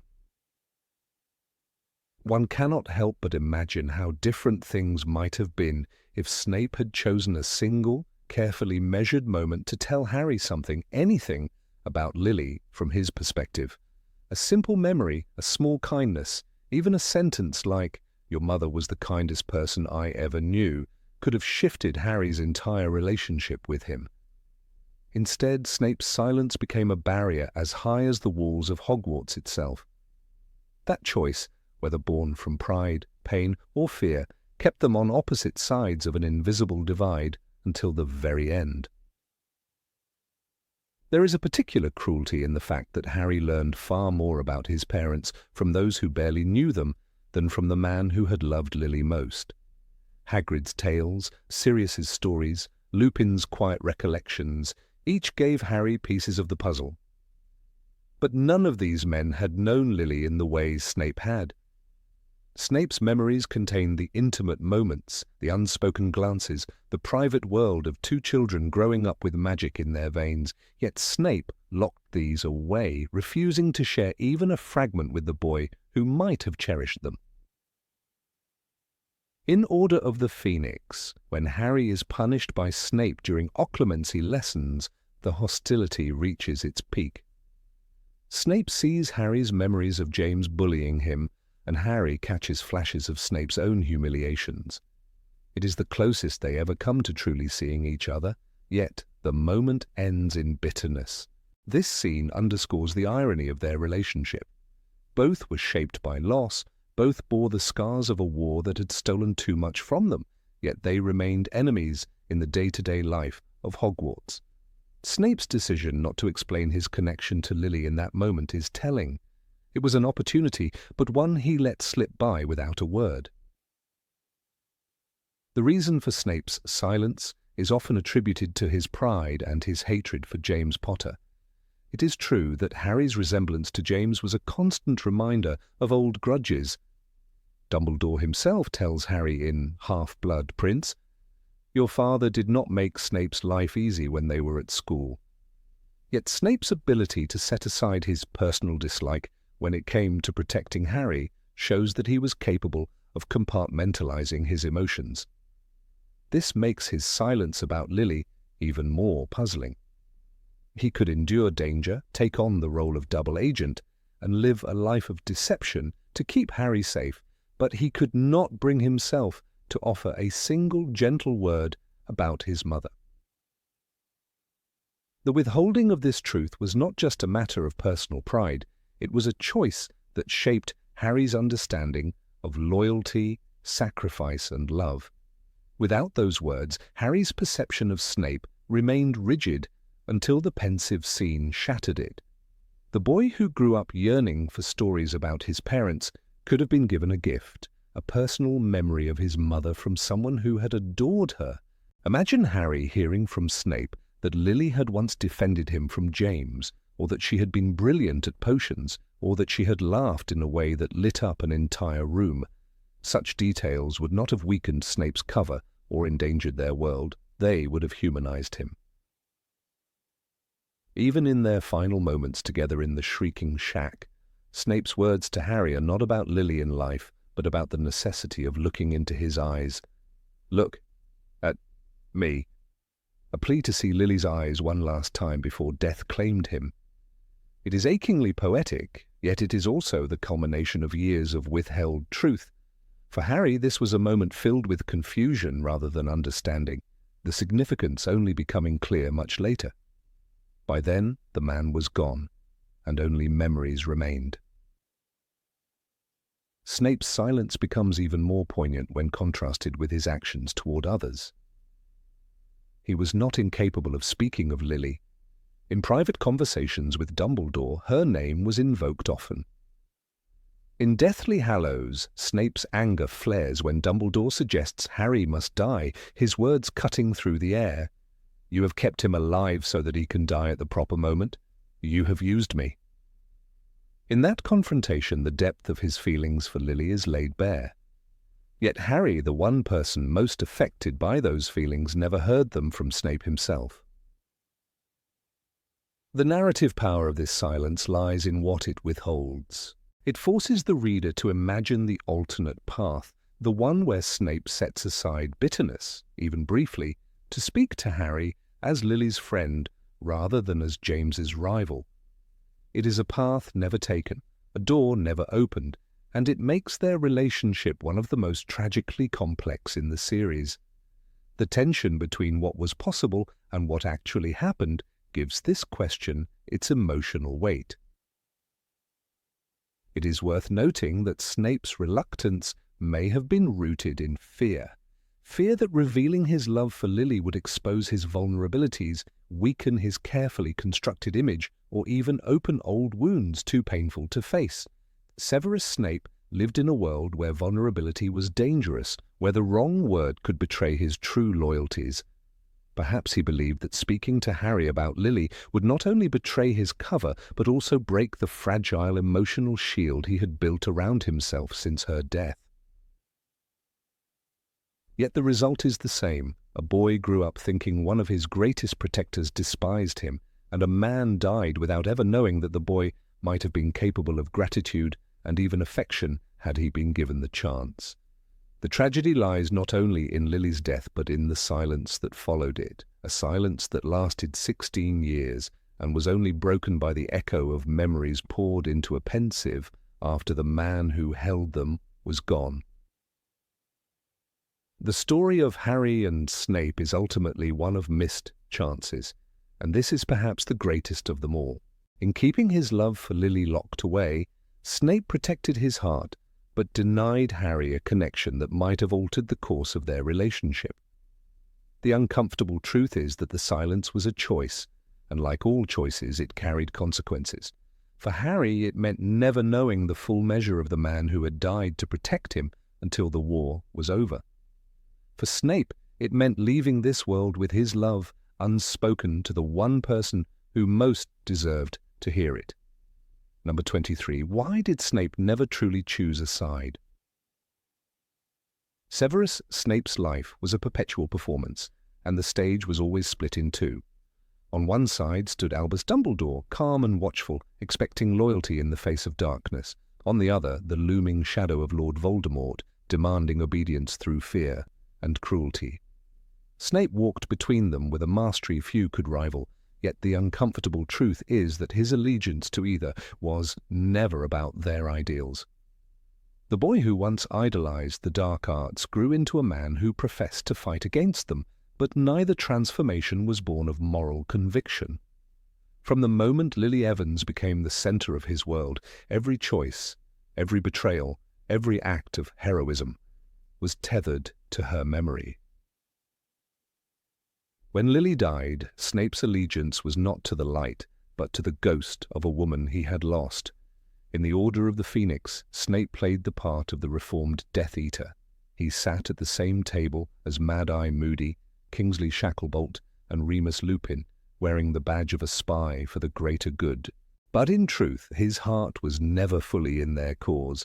He never spoke of Muggle rights, never openly condemned Voldemort's ideology, and rarely extended any camaraderie to his so-called allies. His compliance was conditional, rooted in Dumbledore's constant reminders of what we owe Lily. Even the most dangerous missions, such as feeding Voldemort false information before the Battle of the Department of Mysteries, were less about defeating evil and more about upholding his promise. Anything he had said to Dumbledore in Harry Potter and the Deathly Hallows when told that the child Lily died to protect must be kept safe. That single word carried the weight of his entire second life. Among Voldemort's ranks, Snape's position was even more ambiguous. He was the perfect double agent precisely because his emotions were opaque, his motives unknowable. To the Death Eaters, he was a cold, calculating asset. The man who killed Dumbledore without hesitation, the trusted headmaster of Hogwarts under Voldemort's new regime. Yet even here, his actions were selective. He did not relish cruelty in the way Bellatrix Lestrange did. He was not a sadist like Fenrir Greyback, but nor did he openly defy their brutality unless it intersected with his own goals. When Muggle-born students were persecuted at Hogwarts, he allowed it to happen. When the Carrows tortured children, he did not intervene. His silence in these moments is telling. It was not ideology that determined his choices, but the narrow corridor of his personal mission. There is a pivotal scene that reveals the depth of this selective morality. In Harry Potter and the Half-Blood Prince, Dumbledore confronts Snape about his request to protect Lily's son, not James or Harry's friends. "You disgust me," Dumbledore says, when Snape insists the boy be kept safe solely because he carries Lily's eyes. This exchange is one of the rare moments where Snape's mask slips. He does not deny it. He does not pretend his loyalties extend beyond Lily. Instead, he leans into the truth that has defined him for decades. Everything is for her, and her alone. The war, the lives at stake, the political tides, all of it was secondary to a woman who had chosen another man. This obsessive core complicates any attempt to label him a hero. A hero acts on principle, willing to sacrifice for a cause greater than themselves. Snape's sacrifices, immense as they were, did not serve a universal good but a personal debt. When he saved Harry's life during the Quidditch match in the Philosopher's Stone, it was not because he loved the boy or even because he hated Quirrell's treachery. It was because Harry was Lily's child, and allowing him to die would dishonor her memory. The same was true when he conjured his Patronus in Deathly Hallows, a doe identical to Lily's. It was not a symbol of hope for the wizarding world, but a private monument to the love he could never have. Snape's double game demanded immense skill. Few could deceive Voldemort, a master legilimens, for so long without detection. His occlumency was flawless, his improvisation deadly quick. Yet it is impossible to ignore that his perfection in deception stemmed from his refusal to belong to either camp fully. He could lie to Voldemort because he did not believe in the Dark Lord's supremacy. He could lie to Dumbledore because he was never truly a servant of the light. This in-between state, this refusal to be consumed by one ideology, was his greatest asset, but also the reason his actions always carried an undertone of detachment. It is tempting to interpret his final act, delivering Harry the memories that would ensure Voldemort's downfall, as proof of a latent heroism. In those memories, Snape revealed his lifelong protection of Harry and his true loyalty to Dumbledore's plan, but even here the motivation was rooted in Lily. His most famous line, always, was not a pledge to justice or to peace, but to her memory. In this light, his final service to Harry becomes less about Harry's destiny and more about completing the only task that had ever mattered to him. One might argue that Snape's personal motives do not diminish the value of his deeds. After all, many in the Order of the Phoenix fought for complex, deeply personal reasons. Sirius Black fought out of hatred for Voldemort, not abstract love for Mugglekind. Yet what makes Snape's case so different is the narrowness of his focus. His loyalty to Lily's memory did not automatically extend to her values. Lily was kind, inclusive, and opposed to cruelty. Snape, however, routinely demeaned her friends, insulted her son, and perpetuated the same prejudices that had driven them apart as teenagers. This gap between his supposed love and his actual behavior underscores that his double allegiance was not about bridging good and evil, but about serving himself. Even in the most generous reading, Snape's inability to commit to one side reflects a man trapped by the past. His work for Dumbledore was penance for the role he played in Lily's death, but it was not a transformation of belief. His return to Voldemort's side was survival and subterfuge, not renewed faith in the dark arts. In both roles, he retained a sense of isolation, a refusal to be molded by those around him. When the Battle of Hogwarts raged, Snape did not lead troops, inspire courage, or defend the helpless in open combat. He maneuvered in shadows until his death, leaving others to fight the ideological war. Perhaps the most damning evidence against his wholehearted commitment lies in his treatment of Harry. For years, he saw the boy as nothing more than James Potter's son, a walking reminder of humiliation. Even knowing that Harry's survival was essential to defeating Voldemort, Snape's interactions were laced with bitterness, mockery, and petty cruelty. In The Prisoner of Azkaban, when Harry collapsed after a Dementor attack, Snape used the opportunity not to comfort him but to sneer about his weakness. This hostility undermines the idea that he was working for the good of the child he was sworn to protect. It shows that his promise to Dumbledore was a task to be endured, not a cause to be embraced. The complexity of Snape's dual life raises a larger question. Can a man be considered a hero if he serves a cause only as long as it serves his personal obsession? If the line between light and dark is crossed not out of conviction but necessity, does that make the crossing less noble? For Snape, the answer may lie in the fact that he never sought redemption beyond Lily's memory. When offered chances to broaden his loyalty, to see Harry as his own person, to defend innocence without connection to Lily, he often chose not to. Yet the paradox remains that without Snape's half-hearted loyalty to both sides, the war might have ended differently. His ability to play both roles, motivated as it was by personal obsession, was precisely what allowed him to feed Dumbledore intelligence, mislead Voldemort, and protect Harry until the right moment. His very refusal to commit ideologically became the reason he could manipulate both camps so effectively. In this way, his selfishness and his usefulness were two sides of the same coin. Even Dumbledore, who trusted Snape more than most, never claimed he was a good man, only that he was brave. Bravery, however, is not the same as goodness. Snape's courage was in facing daily danger, in standing before Voldemort with lies poised on his tongue, in killing Dumbledore as part of an agreed plan. But courage without compassion is a fragile kind of heroism. In the end, Snape's life invites the uncomfortable conclusion that one can perform heroic acts without being a hero at heart. And so Severus Snape remains a figure defined by contradictions, the Death Eater who fought Voldemort, the Order member who despised his peers, the protector who tormented the one he was sworn to protect. His double life was both his weapon and his prison, his triumph and his tragedy. Whether that makes him a hero or merely a man who loved too narrowly is a question that continues to haunt the legacy he left behind. Number 24. Why did Snape let grudges affect his professional decisions? Severus Snape's years at Hogwarts as a professor were marked by a constant undercurrent of bitterness that often spilled into his teaching. In the dungeon classroom, where the air smelled of burnt ingredients and damp stone, his presence could chill the atmosphere before the first cauldron had been lit. The students learned quickly that their experiences in his class were dictated not solely by their brewing skills, but by the invisible weight of his grudges.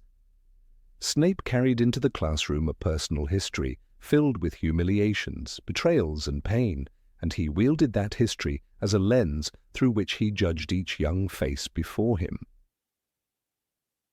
The cruelty was subtle at times, sharpened at others, but always deliberate, and it was impossible to ignore that his past shaped the future of his pupils in ways that had nothing to do with the syllabus. For Harry Potter, the shadow of James Potter loomed over every potions lesson. Snape's loathing was not merely professional skepticism toward a famous student, but a visceral reaction to the son of the boy who had once tormented him in school corridors. In Harry Potter and the Philosopher's Stone, when Harry first encounters Snape in the Great Hall, the man's penetrating stare is described as if it could strip away flesh. From that moment, Harry becomes the embodiment of every insult James ever hurled, every hex James ever cast. When Harry brewed potions, the work was dissected with a venom that went beyond pedagogy. Marks were deducted not for objective mistakes alone, but for imagined slights. "Clearly fame isn't everything," Snape remarked during their first class, his tone dripping with disdain. It was not an educational lesson, it was a personal jab. Neville Longbottom's experience was a quieter but no less painful example. Neville had never wronged Snape personally, yet he carried the misfortune of being part of a prophecy that could have marked him as Voldemort's target instead of Harry. This hypothetical past, an alternate destiny that never came to pass, seemed enough for Snape to treat Neville with disdain bordering on cruelty. In Prisoner of Azkaban, the incident with the boggart cemented the humiliation. Snape became the shape of Neville's greatest fear, a reality that spoke volumes about the boy's daily dread in potions. The fact that Neville's fear was not a dark creature or a deadly curse, but his teacher, should have been an indictment of Snape's failure to separate his authority from his animosity. Hermione Granger faced a different kind of hostility. Her crime was not lineage or prophecy, but excellence. In Snape's world, her relentless pursuit of perfection and her eagerness to answer questions were not virtues, but irritants. He referred to her as an insufferable know-it-all in front of the class in Prisoner of Azkaban, a comment that drew laughter from her peers but left Hermione visibly hurt. It was an unnecessary cruelty that undermined a student's confidence simply because her intellect challenged the silence and compliance he preferred.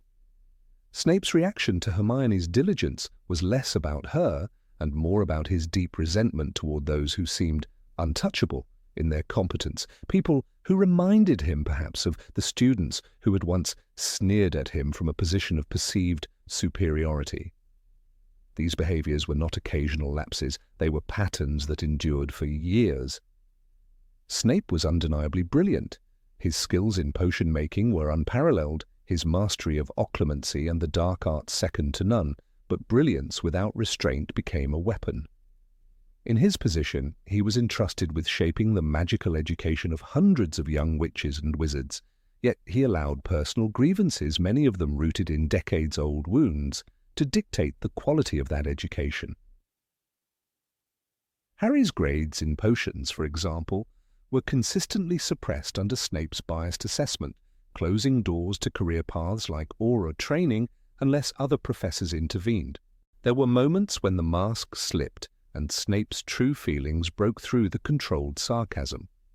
During Order of the Phoenix, his refusal to allow Harry to continue with advanced potions despite a passing grade was an unmistakable example of personal bias overriding professional judgment.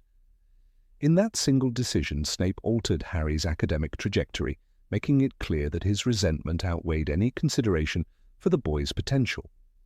The role of a teacher is to foster growth, to challenge and guide, yet Snape often seemed intent on clipping the wings of those he disliked before they could take flight. The irony lay in the fact that Snape himself had been a victim of unjust treatment during his own school days. He knew the sting of public embarrassment and the poison of favoritism. James Potter's gang had targeted him mercilessly, and the Hogwarts staff of that era had often turned a blind eye. One might expect that such a history would inspire empathy in an educator, a determination to shield students from similar wounds. Instead, Snape inverted the lesson, becoming the very figure he might once have despised. This transformation from victim to perpetrator was not born of necessity but of choice, and it revealed the corrosive effect of unaddressed resentment. Even in moments where Snape's actions served the greater good, his teaching style remained untempered. His role as a double agent during the war against Voldemort was an extraordinary act of courage, but in the classroom, the mission was irrelevant. His students did not see the man risking his life. They saw the man who belittled their efforts and seemed to take pleasure in their discomfort. This duality made Snape one of the most complex figures at Hogwarts, capable of immense sacrifice on the battlefield of espionage, but seemingly unwilling to lay down the weapons of personal bitterness within the castle walls.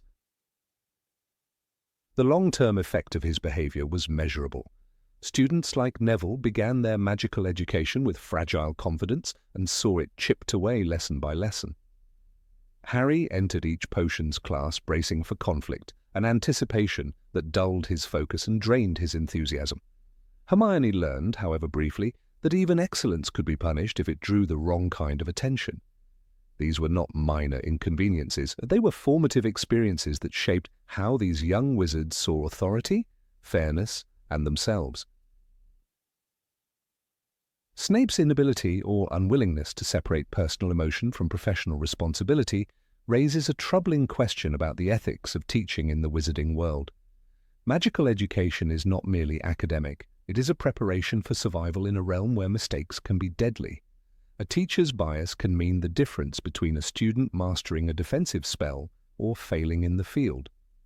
By allowing Grudges to dictate his interactions, Snape risked more than hurt feelings. He risked the competence and safety of those under his tutelage.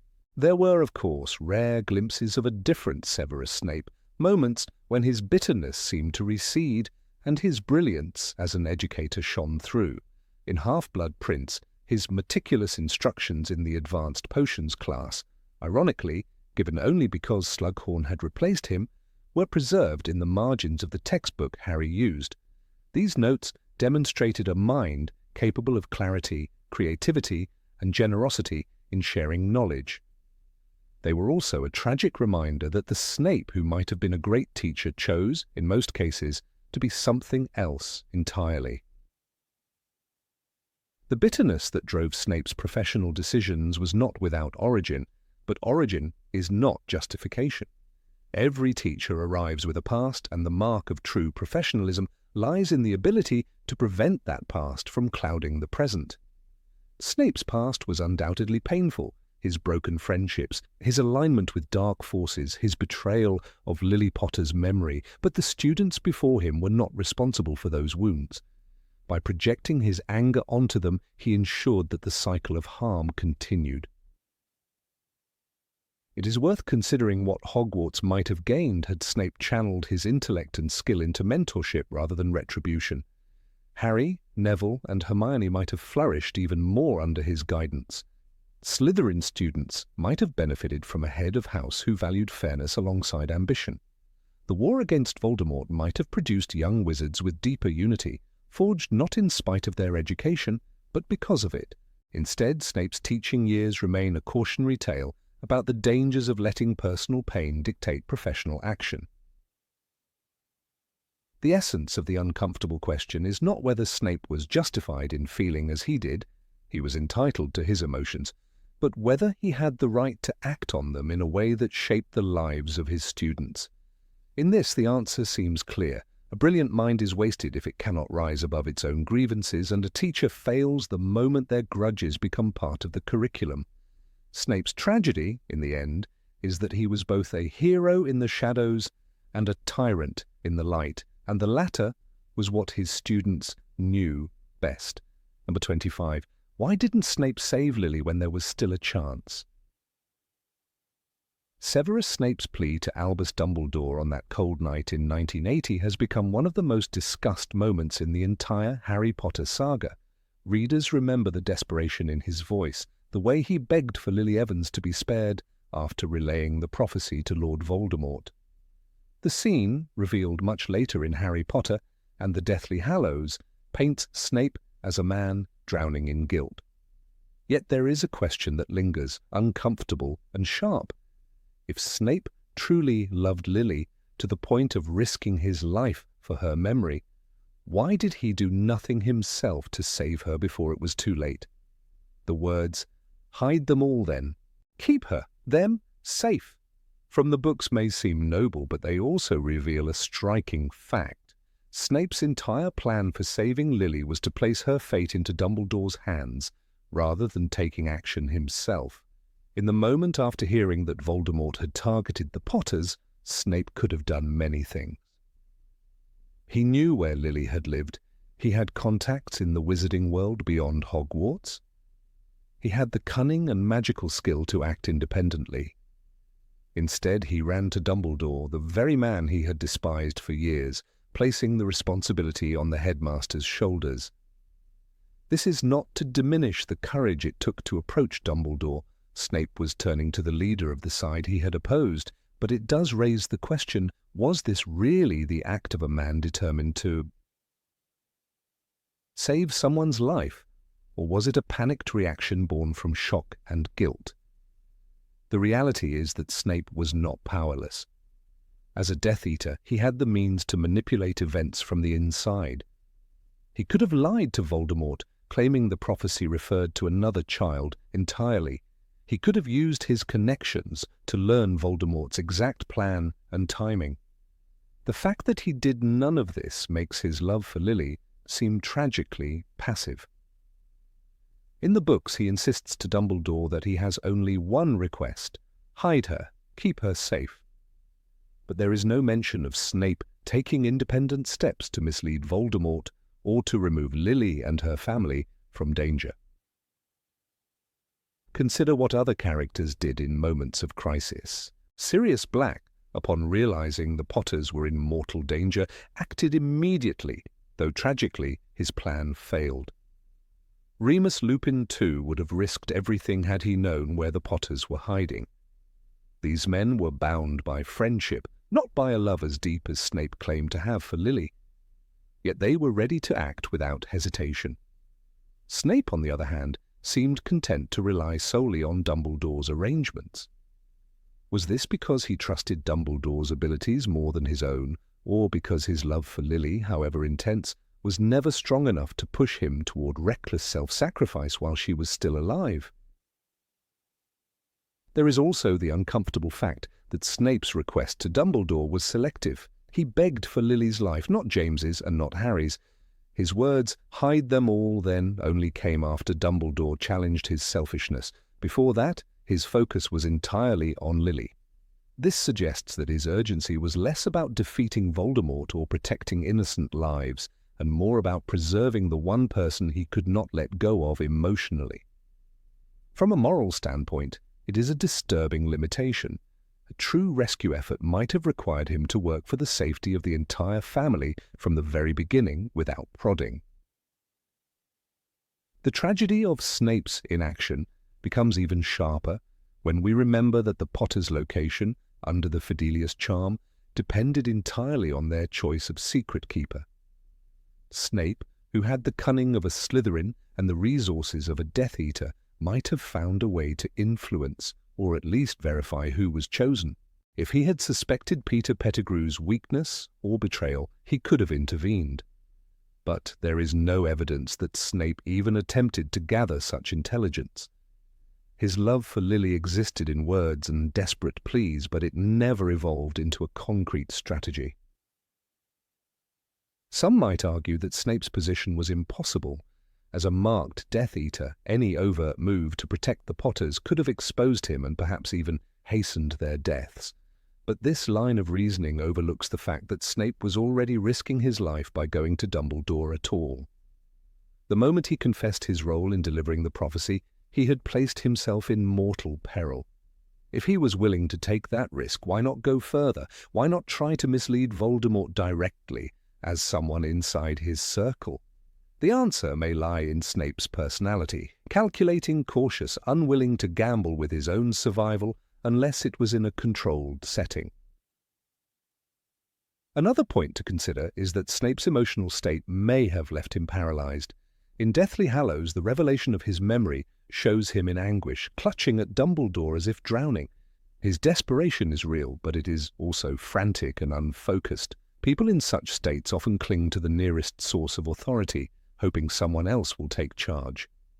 Snape was a brilliant wizard, but at that moment he was acting not as a strategist, but as a man in shock, consumed by a single thought. Lily must live.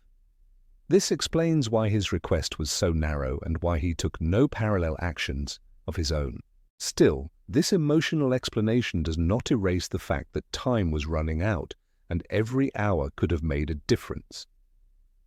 Imagine if Snape had taken the initiative to contact Lily directly. Even without revealing the prophecy, he could have warned her in vague but urgent terms. He could have urged her to leave Godric's Hollow before Voldemort struck. That kind of action would have been reckless, but it would also have been consistent with the depth of love he later professed.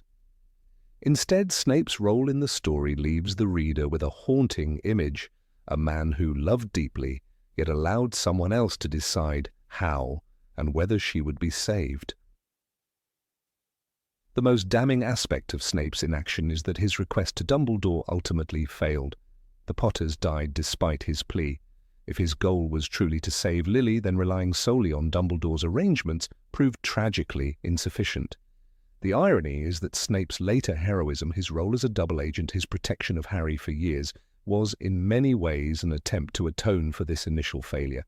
But the fact remains there was a window of time when Lily was alive and could have been warned by Snape himself, and he did not take it. The books never show Snape reflecting openly on this particular regret. His Patronus, the Silver Doe, is a testament to his enduring love for Lily, but it is also a symbol of a love that could not prevent her death. He carries that grief silently, channeling it into his work for the Order of the Phoenix.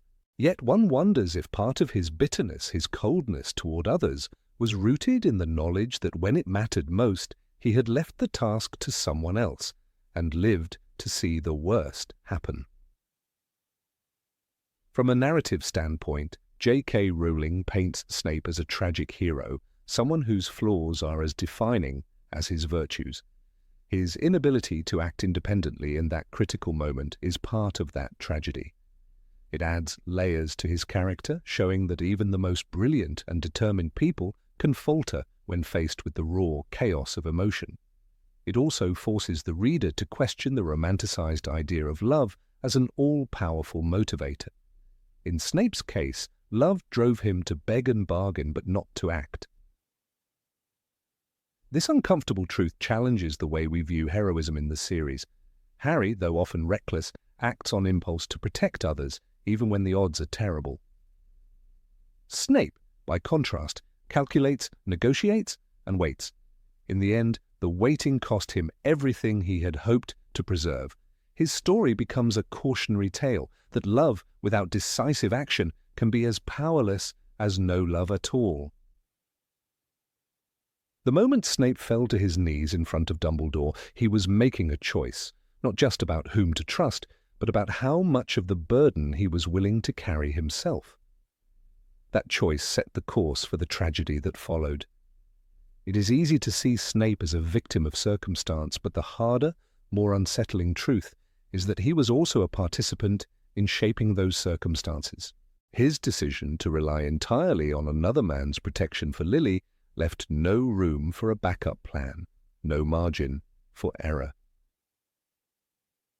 When Voldemort entered Godric's Hollow on that fateful night, Snape was nowhere near.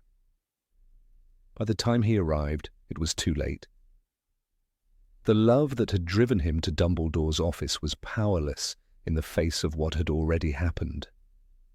The scene of him cradling Lily's body is devastating, but it also stands as a silent verdict. When there was still a chance to act, he did not take it.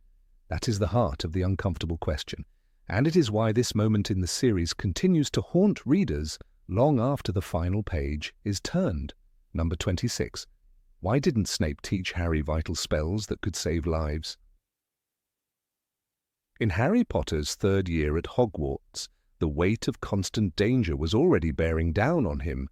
Dementors patrolled the grounds, Sirius Black's escape from Azkaban hung over everyone like a shadow, and yet Severus Snape's lessons in the dungeon remained curiously narrow. The boy who lived, the child who, according to Dumbledore, carried the hope of the wizarding world, spent hours brewing potions under Snape's scathing glare. What he did not receive was training in the kind of magic that could shield him in battle. It is striking to think that in those years, when Voldemort's rise was imminent, Snape never once took Harry aside to teach him a protective charm or an advanced countercurse. He had the knowledge. Snape's duel with Professor Lockhart during the dueling club in Harry's second year had shown his mastery of defensive spells, but he kept it locked away. The gap becomes more glaring when we consider the arsenal Snape himself possessed. He was the creator of Sectum Sempra, a curse so precise and deadly it could change the tide of a duel. He could produce a fully formed Patronus, something many adult wizards could not achieve, and he had the reflexes to deflect curses mid-flight. Yet when Harry struggled with even the simplest shielding spell in his fourth year, it was not Snape who stepped in to bridge the gap. During the Triwizard Tournament, Harry nearly died in the graveyard at Little Hangleton. Had he known stronger defensive magic than Expelliarmus or Stupefy, the outcome could have been very different. Snape, who had the opportunity to quietly prepare him during potions lessons or even under the guise of detentions, did nothing of the sort. One could argue that Snape's role was not to be Harry's combat instructor, but this argument falters when we recall that, according to Dumbledore, Snape's mission above all else was to keep the boy alive. "He has only one thing to do," Dumbledore once said, "keep Harry Potter safe." Safety in the wizarding world was rarely achieved by potions alone. It required quick thinking, spellcasting skill, and the ability to react to the unexpected. Harry's first real exposure to defensive magic came not from Snape, but from Mad-Eye Moody, who was, of course, Barty Crouch Jr. in disguise. That a Death Eater taught Harry more practical survival magic in a single year than Snape did in 5 should give any reader pause. Consider the events of Harry Potter and the Order of the Phoenix. Voldemort's forces were mobilizing, and yet Harry was still fumbling with the basics of occlumency under Snape's reluctant and hostile instruction. Here was an opportunity to teach Harry how to counter legilimency with precision, to strengthen his mind while perhaps also introducing him to broader defensive tactics. Instead, Snape's lessons were infused with disdain, ending with Harry storming out after one too many sneering remarks. The outcome? Harry's mind remained vulnerable, leading to the false vision that lured him to the Department of Mysteries and cost Sirius Black his life. A more committed teacher might have armed Harry not only with mental shields, but also with the spells necessary to fend off the Death Eaters who ambushed him that night. Even when they shared the same battlefield, Snape's guidance was absent. In the Half-Blood Prince's 6th-year potions class, Harry discovered the annotated textbook that would make him a star pupil overnight. The irony is almost painful. Snape had once been that student, the one who filled the margins with improved instructions and spell creations. He knew firsthand how empowering secret knowledge could be. Yet when Harry used Sectum Sempra against Draco Malfoy, Snape's outrage was absolute, not at the misuse of magic, but at the fact that Harry had touched his private work. The incident revealed that Snape could have been equipping Harry with spells far more useful than Levicorpus, but had chosen secrecy over Harry's preparedness. It is tempting to believe that Dumbledore might have ordered Snape to withhold certain teachings, perhaps to prevent Harry from becoming too independent or reckless.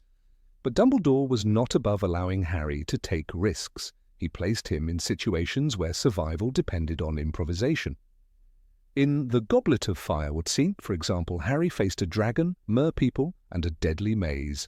Had Snape been forbidden to teach him, why then did no other teacher step into the void? The absence of guidance suggests less a grand strategy and more a personal reluctance on Snape's part, whether born from hatred of James Potter's son or from a cold calculation that keeping Harry unprepared served some other aim. Snape's own history complicates the question. As a former Death Eater, he knew exactly what spells Voldemort's followers used, how they moved in battle, and where their weaknesses lay. This inside knowledge was a resource of immense value, and in theory, no one was better positioned to pass it on to Harry. Yet in practice, Harry went into nearly every major confrontation, from the Chamber of Secrets to the Battle of the Astronomy Tower, without the benefit of that insider training. The night Dumbledore was killed, Harry was frozen by a bodybind curse from Dumbledore himself, unable to intervene. Even if Dumbledore had immobilized him for his own protection, the fact remained that Harry lacked the magical prowess to break free. The relationship between Snape and Harry was poisoned from the start, marked by open hostility and constant humiliation. But even so, one might expect that when the stakes were survival, personal grudges would be set aside. Lupin, another of Harry's teachers with ties to James Potter, managed to teach him the Patronus charm despite their complicated history. Lupin understood that Harry's life was worth more than lingering resentment. Snape, however, seemed incapable or unwilling to take that step until the very end, when revealing his memories to Harry became the final act of his life. One haunting moment comes in Deathly Hallows when Harry recalls Snape's Do Patronus guiding him to the Sword of Gryffindor. It was an act of protection, a lifeline in the darkest of times. And yet it raises the uncomfortable question. Why wait until such a desperate moment to provide Harry with a real tool for survival? The sword could have been given earlier, the skills to use it honed in advance. Instead, Harry had to piece together its meaning and purpose in the middle of a freezing forest while on the run from Death Eaters. In thinking about Snape's motivations, we cannot ignore his double life. Every lesson, every word to Harry risked being scrutinized by those who might suspect his true loyalties. Perhaps teaching Harry advanced combat magic would have drawn unwanted attention from Voldemort or the other Death Eaters. But this explanation, while plausible, still leaves room for subtlety. Defensive magic could have been framed as standard curriculum or concealed in the folds of ordinary instruction. Snape was cunning enough to mask his intentions when needed. Why not here? The more one examines the pattern, the more it seems that Snape's protection of Harry was designed to be passive rather than proactive. He was a shield, not a sword, intervening in moments of crisis, as he did when saving Harry from Quirrell's jinxed broomstick, but rarely preparing him to fight his own battles. This approach left Harry perpetually reactive, relying on luck, instinct, and the loyalty of friends rather than on a solid foundation of training. It is a stark contrast to the way other mentors in Harry's life, like Mad-Eye Moody or even Sirius, encouraged him to be ready for what lay ahead. There is also the uncomfortable truth that Snape may not have believed Harry capable of mastering such spells. His constant belittling of Harry's abilities could have been more than cruelty. It might have been a genuine underestimation of the boy's potential. This misjudgment would have been costly, depriving Harry of tools that could have changed the course of several battles. When Harry finally demonstrated true mastery in the final duel with Voldemort, it was not because of Snape's instruction, but because of the cumulative lessons from others. The tragedy is compounded by the fact that Harry, for all his defiance, was willing to learn from Snape in moments when the professor let down his guard. His curiosity about magic was boundless. His desperation to protect those he loved was real. If Snape had given him the means, had trusted him enough to pass on the knowledge, there is no telling how much sooner Harry might have been ready for the final confrontation. Instead, the bulk of that preparation came in the desperate, chaotic final year, with Death Eaters already in control of Hogwarts. Ultimately, the question of why Snape withheld such critical teachings may never have a definitive answer. Perhaps it was the shadow of James Potter, perhaps a calculated adherence to Dumbledore's unspoken strategy, or perhaps an ingrained belief that survival would come not from arming Harry with spells, but from controlling the circumstances around him. Whatever the reason, the result is the same. The boy who lived went into battle time and again without the full benefit of the one man who, more than any other, had the power to prepare him. It is a silence in the story as loud as any curse,